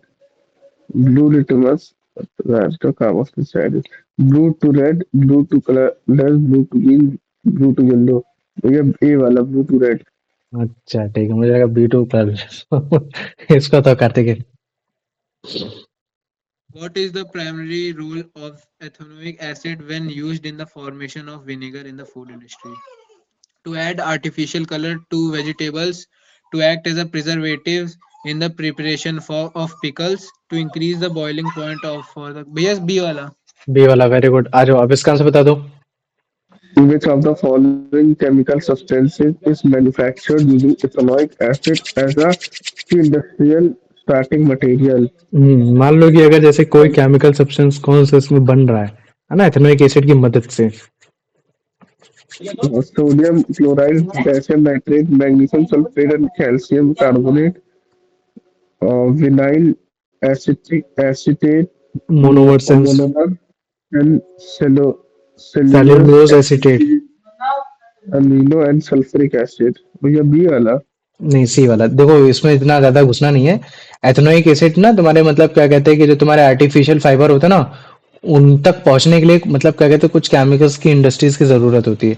तो ethanoic acid वहां इस्तेमाल होता है, जिसकी वजह से तुम्हारा ये विनाइल एसिटेट मोनोमर्स और तुम्हारा सेलुलोज एसिटेट बनता है, तब जाके तुम्हारे आर्टिफिशियल फाइबर्स कुछ बन पाते हैं, है ना, ये जैसे पॉलीमर्स हो गए, इन सब हो गए। आ जाओ अब इसका आंसर बता दो। In the context of the rubber industry, ethanoic acid is commonly employed for which specific progress. uh, क्या लिखा भैया? Vulcanizing. वेल्कनाइजिंग, Vulcanizing. अच्छा, वल्कनाइज। vulcanizing. क्या लिखा है? Rubber at high temperatures. और coagulating rubber latex, coloring synthesis tires, dissolving finished rubber products. भैया अरे ये लेटेक्स, लेटेक्स रबर में उसको कोगुलेट करने के काम में आता है। चलो हटा, इतना ज्यादा नहीं पूछा जाएगा। अब इसका आंसर बता दो। मॉलिक्यूलर फॉर्मूला बताओ इथेनोइक एसिड का, एसिटिक एसिड का मॉलिक्यूलर फॉर्मूला, है ना? मॉलिक्यूलर फॉर्मूला ना, अच्छा चल, ऐसे नॉर्मली बता, एसिटिक एसिड का फॉर्मूला क्या होता है? C2H6O। अबे नॉर्मली बता, एथेनोइक एसिड का फॉर्मूला क्या होता है? तो भैया C2H5। CH3COOH गधा। ठीक है, ये हो गया। अरे हाँ, इथेनॉइक एसिड, हाँ हाँ, इथेनॉइक एथेनोइक एसिड एसिड ठीक का ये। अभी अगर मान ले कि इसको अगर तेरे को कन्वर्ट करना है, एक तरफ पूरे एच लेकर आएगा। है। हाँ तो C2H4O2। C2H4O2, तो फिर इसमें कौन सा आंसर हो जाएगा? डी वाला। बी वाला हो जाएगा। वेरी गुड, है ना? ये हो गया। आ जाओ, अब इसका आंसर बता दो। which of the following which of the following is identified as a common ester with the formula with the molecular formula C4H8O2? हाँ तो भैया मतलब कि ये कन्वर्ट करना है ना? वो वही कन्वर्ट करके बता पाएगा जो उसको ईस्टर बना पा रहा होगा। तो ईस्टर हमारे पास दो बन सकते हैं। वैसे तो कोई भी कार्बोक्सिलिक एसिड है। अगर मान लो कि कार्बोक्सिलिक एसिड आपका मतलब मान लो कि मेथनोइक से बनना है, तो आप क्या बोलते हो उसको? मिथाइल एसिड, मतलब क्या कहते हैं, मिथनोइक एसिटेट बोल देते हो, या फिर मिथाइल एसिटेट बोल देते हो, है ना? मिथाइल एसिटेट अगर मेथनोइक से बनना है। और अगर मान लो कि वो ईस्टर आपका एथेनोइक से बनना है, तो आप उसको एथेनोइक एसिटेट बोल देते हो। अभी के केस में मान लो कि अगर मैं मिथाइल एसिटेट का अगर फॉर्मूला लिख देता हूँ तुम्हारा, CH3C OO, ये हो गया। और एथेनोइक एथेनोइक एसिटेट का लिख देता हूँ CH3COOC2H5 हो गया। तो मुझे बताओ इनमें से ऐसा कौन सा मॉलिक्यूलर फॉर्मूला जो कि इसमें कन्वर्ट हो जाएगा? बताओ मुझे, पहले वाले में कन्वर्ट होकर क्या बनने वाला है? भैया पहले वाले में ये बनेगा मिथाइल एथिलीन। रुको, उसको पहले बताओ, पहले वाले में क्या बनेगा? C3H6O2। C3H6O2। तो मुझे बताओ क्या ये बन रहा है? नहीं बन रहा भैया। नहीं बनना। तो इसका मतलब है कि भैया मिथाइल एथोनेट तो नहीं होने वाला। मतलब कि कार्बोक्सिलिक एसिड, ये जो कार्बोक्सिलिक एसिड आपका जो ईस्टर बनाना है, ये वो ईस्टर की बात नहीं हो रही है। चलो आप इसको ऐड करो। इसको ऐड करने पे क्या आ रहा है? इसका आ रहा है भैया C3H8। C4 आ रहा है गधे। ये कार्बन के दो हो गए, 3 4, C4 C4H8O2। O2। तो इसका मतलब है कि भैया ये जो ईस्टर है, ये ईस्टर है बेसिकली आपका जो एथेनोइक एसिड से बन रखा है। तो इसका आंसर फिर क्या हो जाएगा? सी हो जाए। याद रख लो, हमें ईस्टर बनाना है। ईस्टर भैया किससे बनता है? भैया कार्बोक्सिलिक एसिड से बनता है, और तुम्हारा अल्कोहल से बनता है, ना कि तुम्हारा एथाइल अल्कोहल से बनता है और उससे बनता है। किसी से भी बन सकता है। आप उस फंक्शनल ग्रुप से बस आप अटैच्ड हो। आप अगर कार्बोक्सिलिक एसिड में आप अगर मेथनोइक एसिड हो, एथेनोइक एसिड हो, प्रोपेनोइक एसिड हो, उससे फर्क नहीं पड़ता। बस जो आपका ईस्टर बनेगा उसका नाम चेंज हो जाएगा। अगर मान लो कि जो आपका ईस्टर बना वो एथेनोइक एसिड की वजह से बना है, तो आप उसको एथाइल एसिटेट बोल दोगे। अगर मान लो कि आपका वो मेथनोइक एसिड की वजह से, तो आप उसको मेथाइल एसिटेट बोल दोगे, है ना? और अगर एसिटेट वर्ड नहीं लगाना तो आप उस जगह क्या बोल देते हो? एथोनेट वर्ड लगा देते हो। ये हो गया, है ना? तो इसको रटो मत कि नहीं भाई ईस्टर बनेगा तो हमेशा आपका एथेनोइक एसिड और तुम्हारा अल्कोहल के बीच में बनेगा। भाई कोई भी तुम्हारे कार्बोक्सिलिक एसिड से बन सकता है। ये अब बताओ इसका आंसर आ गया? हाँ भैया। आ गया, चल वेरी गुड। आ जाओ प्रणव, इसका आंसर बताओ। भैया प्रणव आ रहा है, अंश आ गया, अंश आ गया। अच्छा अंश आ गया। अंश बता भाई इसका answer. According to the objective information provided, which pair of compounds represent the two common alcohols, methanol and ethanol, methanoic and acid and ethanoic acid, methyl acetate and ethyl acetate, the propanol and acetone. भैया ए वाला। हाँ ए वाला। और अगर मान लो कि इस जगह में टू कॉमन अल्कोहल की जगह अगर मैं कार्बोक्सिलिक एसिड लिख देता, तब क्या आंसर हो जाता इसका? बी वाला। कौन सा? बी वाला। बी वाला, वेरी गुड। अगर मान ली की जगह में ईस्टर लिख देता, तब क्या इसका आंसर हो जाता?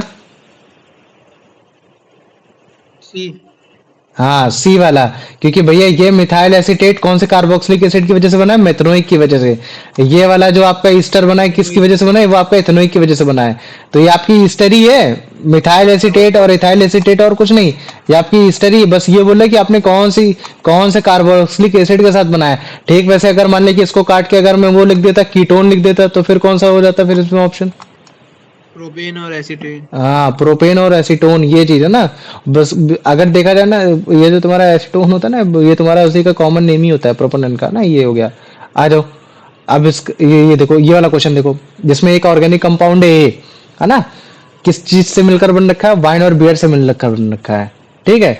अभी अगर ये मैं इसको, आया था, क्या ये आया था क्वेश्चन। ये आया था क्वेश्चन तुम लोग के उसमें? हाँ भैया। चलो ठीक है, कोई बात नहीं। एक ऑर्गेनिक कंपाउंड है जिसको किससे मिलकर बन रखा है, वाइन और बियर से मिलकर बन रखा है। बाद में इसी कंपाउंड को तुम क्या करोगे, अगर हीट करते हो अल्कलाइन पोटेशियम परमैंगनेट सॉल्यूशन के साथ, ठीक है, तो बनता है तुम्हारा कंपाउंड बी, जिसकी वजह से जो तुम्हारा ब्लू लिटमस पेपर है वो रेड में कन्वर्ट हो जा रहा है। तो मतलब क्या बन रहा है, वो जो कंपाउंड है वो कैसा हो रखा होगा, एसिडिक हो रखा होगा या फिर तुम्हारा बेसिक हो रखा होगा, एसिडिक हो रखा होगा। चलो ठीक, कोई बात नहीं।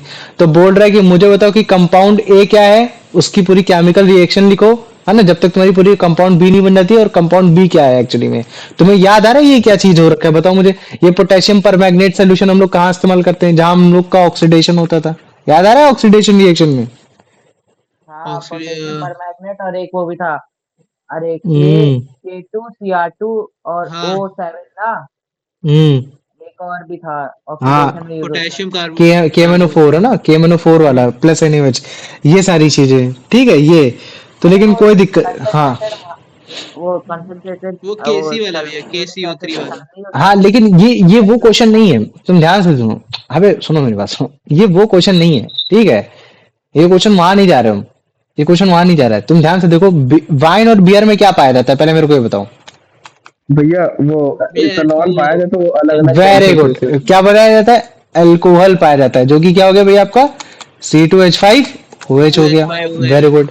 अब अगर मान लो कि C2H5OH को अगर मैं अल्कलाइन पोटेशियम परमैंगनेट में डाल देता हूँ, है ना, या मान लो इसको मैं हीट करता हूँ KMNO4 प्लस NaOH में, या तुम्हारे K2Cr2OH इसमें डालता हूँ, तो तुम्हें क्या मालूम है कि भैया ये ऑक्सीडाइज हो जाएगा।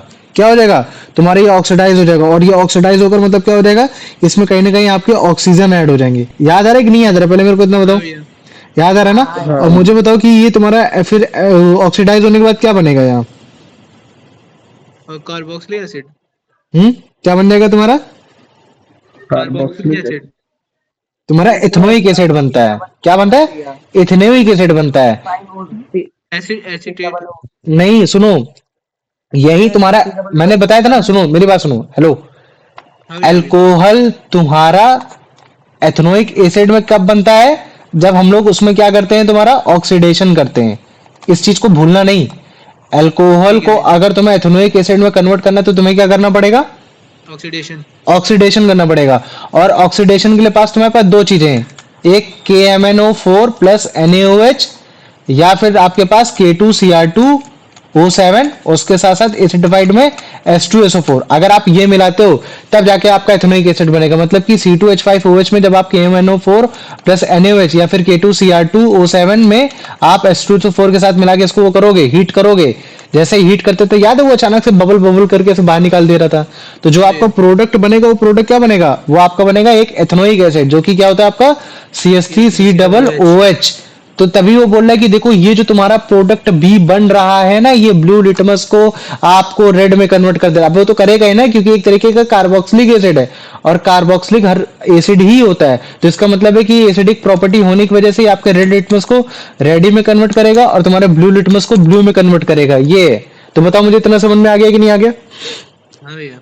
आ गया ना? तो ये प्रॉपर उसकी एक रिएक्शन हो रखी है ना? तो ये यहाँ तुम्हारा कोई भी हिस्टरीफिकेशन वाला सिस्टम नहीं है।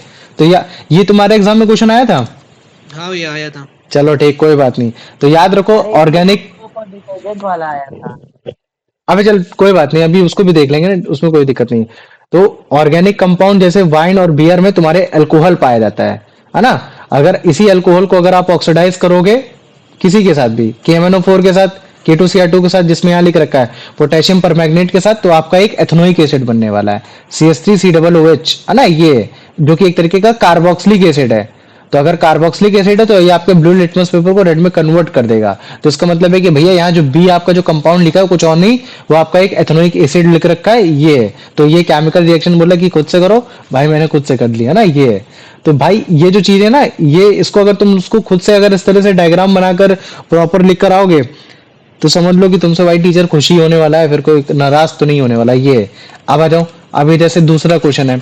अब दूसरा क्वेश्चन बोल रखा है कि एक ऑर्गेनिक कंपाउंड है ए, जिसका मॉलिक्यूलर फॉर्मूला क्या है C2H4O2, है ना, और ये तुम्हारा एसिडिक इन नेचर का हो रखा है, ठीक है। और जब मैं उसको हीट करता हूं एथेनॉल के साथ, उसमें मिलाता हूं H2SO4, तो एक मुझे प्लीजेंट सी स्मेल मिलती है, फ्रूटी स्मेल मिलती है। तो मुझे बताओ कि वो कंपाउंड ए क्या हो रखा है। ऑब्वियस ही बात है, समझ गए होगे कि हाँ कि भैया यहाँ जो फ्रूटी स्मेल है इसमें ईस्टर बन रहा है, और ईस्टर आपका दो ही तरीके से बन सकता है, मतलब एक तरीके से बन सकता है जब आपका उसमें कार्बोक्सिलिक एसिड के साथ आपने अल्कोहल मिलाया हो। और इसमें तो पहले से ही बता दिया कि हाँ भैया हमने अल्कोहल मिलाया है H2SO4 के साथ, तो पहला वाला तो आपका मतलब क्या कहते हैं कार्बोक्सिलिक एसिड होगा। अब ये पता लगाना है कि कौन सा कार्बोक्सिलिक एसिड होगा, क्या वो एक मेथनोइक एसिड हो रखा होगा या एथनोइक एसिड हो रखा होगा। तो उसके लिए भैया मेरे को फॉर्मूला मालूम होना चाहिए। तो एथनोइक एसिड का फॉर्मूला क्या होता है भैया CH3COO, आपका CH3 ये होता है, और आपका एथनोइक एसिड का क्या होता है भैया CH3COO C2H5।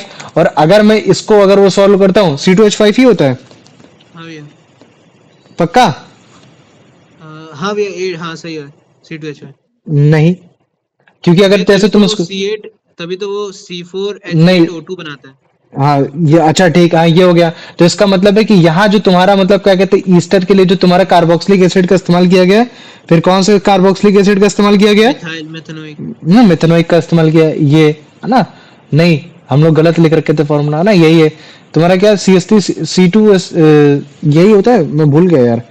ठीक है, तुम्हारा जो तुम्हारा उसका होता है एथेनोइक का, वो होता है तुम्हारा CH3COO C2H5 होता है। हाँ तो ये हो गया, ठीक है। तो इसका यही होना चाहिए ना, पहले वाला का एथेनोइक कैसे हो सकता है, क्योंकि एथेनोइक का तो फॉर्मूला ये हो गया है ना। अच्छा ठीक, समझ गया मैं। वो बोल रहा कि मुझे बताओ पहले वाले का। तो हाँ, तो अगर मान लो कि एथेनोइक एसिड, यहाँ तुम्हारा ईस्टर की बात नहीं हो रही है, यहाँ तुम्हारी उसकी ही बात हो रही है कार्बोक्सिलिक एसिड की। तो एथेनोइक एसिड क्या होता है तुम्हारा CH3COOH। तो अगर तुम उसको ऐड ऑन करोगे तो कितना हो जाएगा तुम्हारा C2H4O2 ही हो जाएगा। तो इसका मतलब है कि यहाँ जो तुम्हारा यूज हुआ है वो तुम्हारा कुछ और नहीं, वो तुम्हारा एक एथेनोइक एसिड ही इस्तेमाल हो रखा है। पहले मेरे को तो ये क्वेश्चन सबको समझ में आ गया कि नहीं आ गया, या इसमें किसी को कोई कंफ्यूजन है? ये अंश, C2H4O2 एक बार बताने क्या था? भाई ये जो C2H4O2 है ना, ये कुछ नहीं है, ये तुम्हारा CH3COOH ही हो रखा है। जैसे इसको ऐड कर, कार्बोक्सिलिक एसिड। जैसे इसमें ऐड कर कितने कार्बन है ऊपर वाले में बता? दो रखे। हाइड्रोजन कितने? चार। चार हो रखे। ऑक्सीजन कितने? दो रखे है ना। समझ गया। तो ये कुछ और नहीं है। तो देखो तुमको घुमा के पूछ रहा है कि बताओ मेरे पास एक मॉलिक्यूलर फॉर्मूला है C2H4, वो एसिड हो रखा है काफी, और जब मैंने उसमें एथेनॉल मिलाया H2SO4 के साथ तो भैया बड़ी स्मेल अच्छी आई। तो बताओ कंपाउंड ए क्या है? अबे कंपाउंड ए है ईस्टर बना है, इसका मतलब है कार्बोक्सिलिक एसिड है। और कार्बोक्सिलिक एसिड है तो उसका मतलब है कि जो तुम्हारा प्रोडक्ट हो वो पहला वाला है, वो तुम्हारा कार्बोक्सिलिक एसिड में ये मॉलिक्यूलर फॉर्मूला ही दे दिया है। तो उसको बस कुल ब्रेक करना है। तो जब मैं देखता हूँ कि पहला मेथनोइक में क्या होता है, मेथनोइक में ये तो नहीं आता, वो आता है C2H4, वो CH4O2 आता है, और इसमें क्या है C2H4O2। तो भैया मतलब कि एक एथेनोइक एसिड है ना कि आपका, ये आपका मेथनोइक एसिड हो रखा है। तो इस तरीके से क्वेश्चन आएगा आपका, ठीक है। बाद में रिएक्शन कर लेना। अब आ जाओ ये क्वेश्चन देखो, एक मॉलिक्यूलर फॉर्मूला ईस्टर का C3H7COO ठीक है। बोल रहा है कि राइट करो मॉलिक्यूलर फॉर्मूला अल्कोहल का, एसिड का, जो कि इसमें प्रिपेयर्ड किया गया है। तो तुम मुझे बताओ, गेस करके बताओ। ये मान लो कि ये ईस्टर है, ठीक है। फिर से सोचते हैं, ठीक है। ये एक ईस्टर है भैया, क्या बोल दिया इसने, ये एक ईस्टर है। ईस्टर भैया दो चीजों से बनता है, एक आपका कार्बोक्सिलिक एसिड से और एक आपका अल्कोहल से मिलकर बनता है। और जब भी ईस्टर बनता है तो उसमें जो अल्कोहल बनता है वो एक तरीके से इवेपोरेट हो जाता है, हट जाता है। तो मतलब कि ईस्टर में जो चीज बचा है वो आपका एक कार्बोक्सिलिक एसिड ही हो रखा है ना। क्या रखा है? Carboxylic acid. तो हमको पता लगाना है कि भैया इसमें से कौन सा कार्बोक्सिलिक एसिड है। क्या वो कार्बोक्सिलिक एसिड आपका एक एथेनोइक एसिड है, या फिर वो जो कार्बोक्सिलिक एसिड है वो क्या है, एक आपका मेथनोइक एसिड है, या फिर वो एक कार्बोक्सिलिक एसिड आपको वो प्रोपेनोइक एसिड है। तो मैं देखता हूं कि जब मैं एथेनोइक एसिड में जब तुम्हारा ईस्टर बनाऊंगा तो उसमें क्या प्रोडक्ट बनेगा, और मेथनोइक ईस्टर में बनाऊंगा तो क्या प्रोडक्ट बनेगा, ये है। तो जब भी मान लो कि हम लोग मेथनोइक पे बनाते थे ईस्टर, तो उसमें जो तुम्हारा मतलब क्या कहते हैं ईस्टर बनता है, वो बेसिकली होता है तुम्हारा मतलब क्या कहते हैं CH3C OO ये होता है। और अगर मैं इसको कंडेंस करके लिखूंगा तो ये आएगा तुम्हारा C3H6, है ना, और फिर कितना हो जाएगा तुम्हारा, ये हो जाएगा तुम्हारा O2, ये हो जाएगा। लेकिन जब भी आप एथेनोइक एसिड के साथ ईस्टर बनाते हो तो उसमें आता है आपका C3H7C00C2H5, क्योंकि अब अगर मैं इसको ऐड करूंगा तो इसका क्या हो जाएगा आपका C4H8 और फिर आपका O2, ये। तो इसका मतलब है कि यहाँ भैया जो आपने इस्तेमाल कर रखा है वो आपने इथेनोइक एसिड का ही इस्तेमाल कर रखा है, ये। तो ये धीरे धीरे आ जाएगा, उसमें कोई कंफ्यूजन नहीं होगी। और बाद में आपको पता चला कि हाँ यार बेसिकली ये जो आपका मतलब क्या कहते हैं कि ये है, ये आपका वाटर में कन्वर्ट होकर ये बड़े आराम से ऐसे चला गया, ये। तो पहले मेरे को बताओ इतना समझ में आ गया कि नहीं आ गया? आ गया? इसमें किसी को कोई डाउट है? नहीं भैया। नहीं? चलो आ जाओ। हाँ लेकिन डाउट तो है भाई, क्योंकि हम लोगों ने लगता है गलत पढ़ा। ठीक है, C3H7 है ना, C3H7O, ठीक है, ये हो गया। ठीक है, आ जाओ। The left side part of the ester containing CO part derive from the acid and the right side, obvious सी बात है भाई। ठीक है, ठीक है एसिड, ठीक है भाई, ठीक है, ठीक है। चलो आ जाओ, है ना, आओ। अब इसके बाद ये देखो, ये एनसीईआरटी का क्वेश्चन है।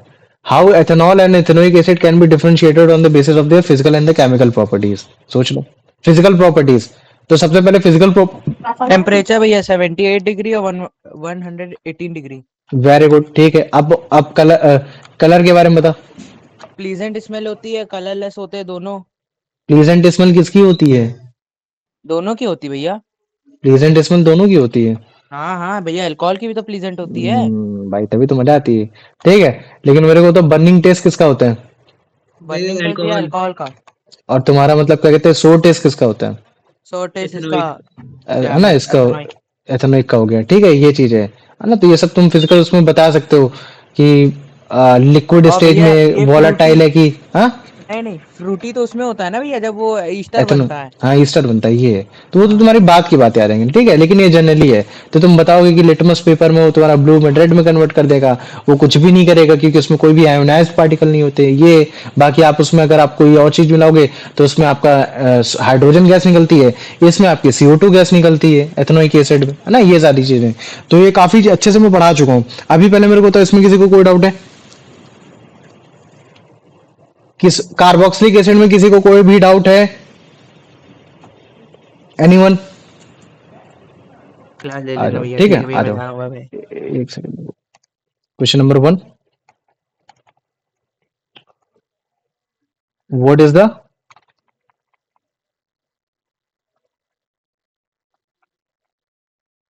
homologous series of carboxylic acid of first 3 molecule, है ना? Write its name, formula and structure। ये आराम से हो गया तुम्हारा, 3 मार्क्स का हो गया। ठीक है, अब आ जाओ question number 2।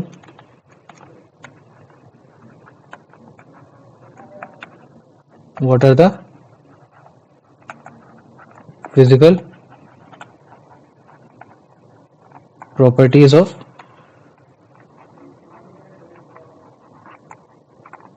Carboxylic acid, especially ethanoic acid, when it is called vinegar। ठीक है, ये तुम्हारा हो गया 3 मार्क्स का। कार्तिकेय क्लास देख लेना, बंक मत करना, ठीक है ये वाली।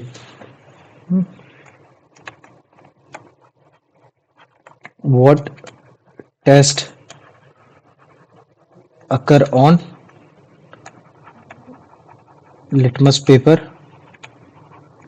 For carboxylic acid.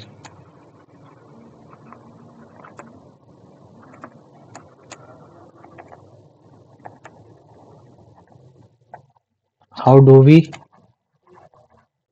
differentiate the strength of acidic power between carboxylic and mineral acid? ये तुम्हारा हो गया 3 मार्क्स का. ठीक है, क्वेश्चन नंबर तुम्हारा 4 लिख देता हूँ. ठीक है. When acid like ethanoic acid goes with base of carbonate, it produces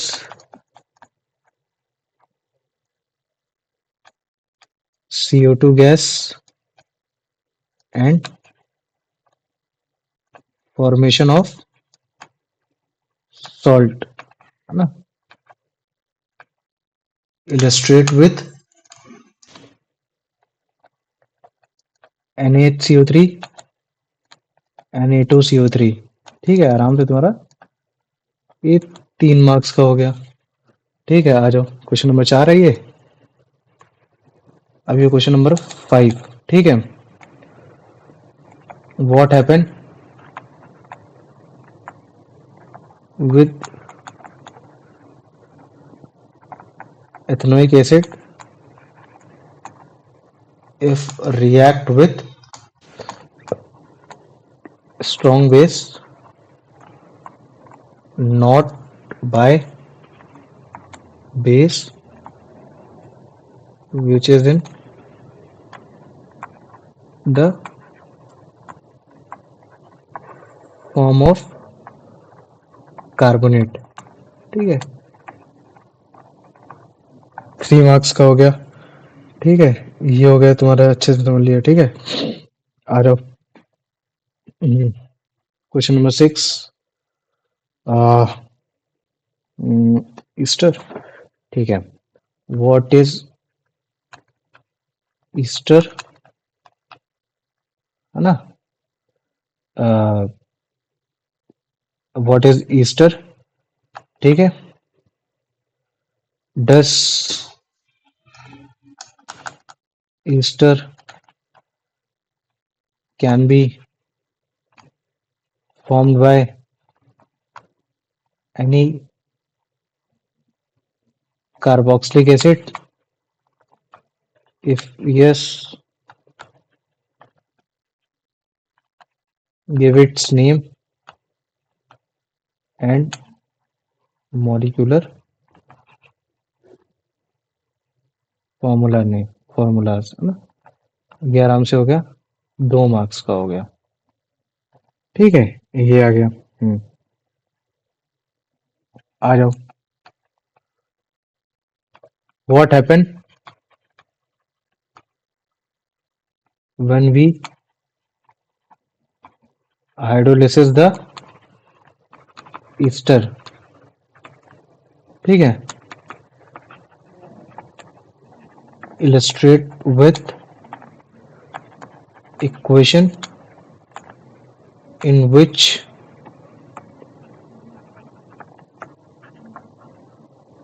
sphere of life this equation used. ठीक है, एकदम मतलब मान लो कि देशी भाषा में क्वेश्चन लिखता हूँ मैं कि सब समझ में आ जाए तुम लोग को. ठीक है, कि ताकि तुम लोग को रिलेट कर पाओ. है ना? ये हो गया question number 8. What are the uses of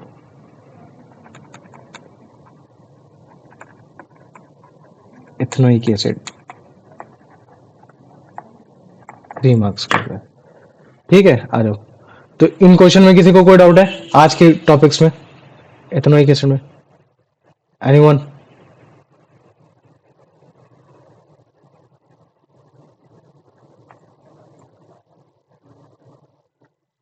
Kartikeya, new?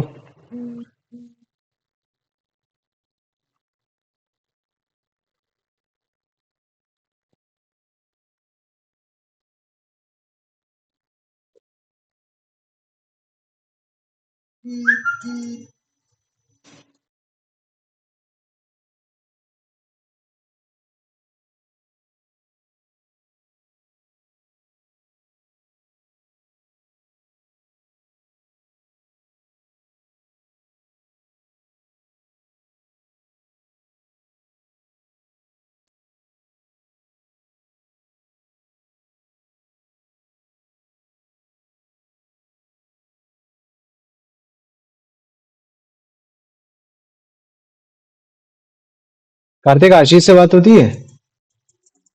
किससे भैया? आशीष से।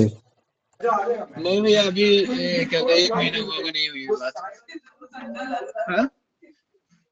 चलो कोई नहीं, अभी तुमसे बताता हूँ एक बात। आपकी हुई? आप तो आए मिलते होंगे उससे। हाँ यार, कभी बार मिल जाता हूँ। जाऊंगा मैं भी मिलने भैया, पेपर खत्म हो गया ना। एक सेकंड रुको, उसकी हेल्प करो।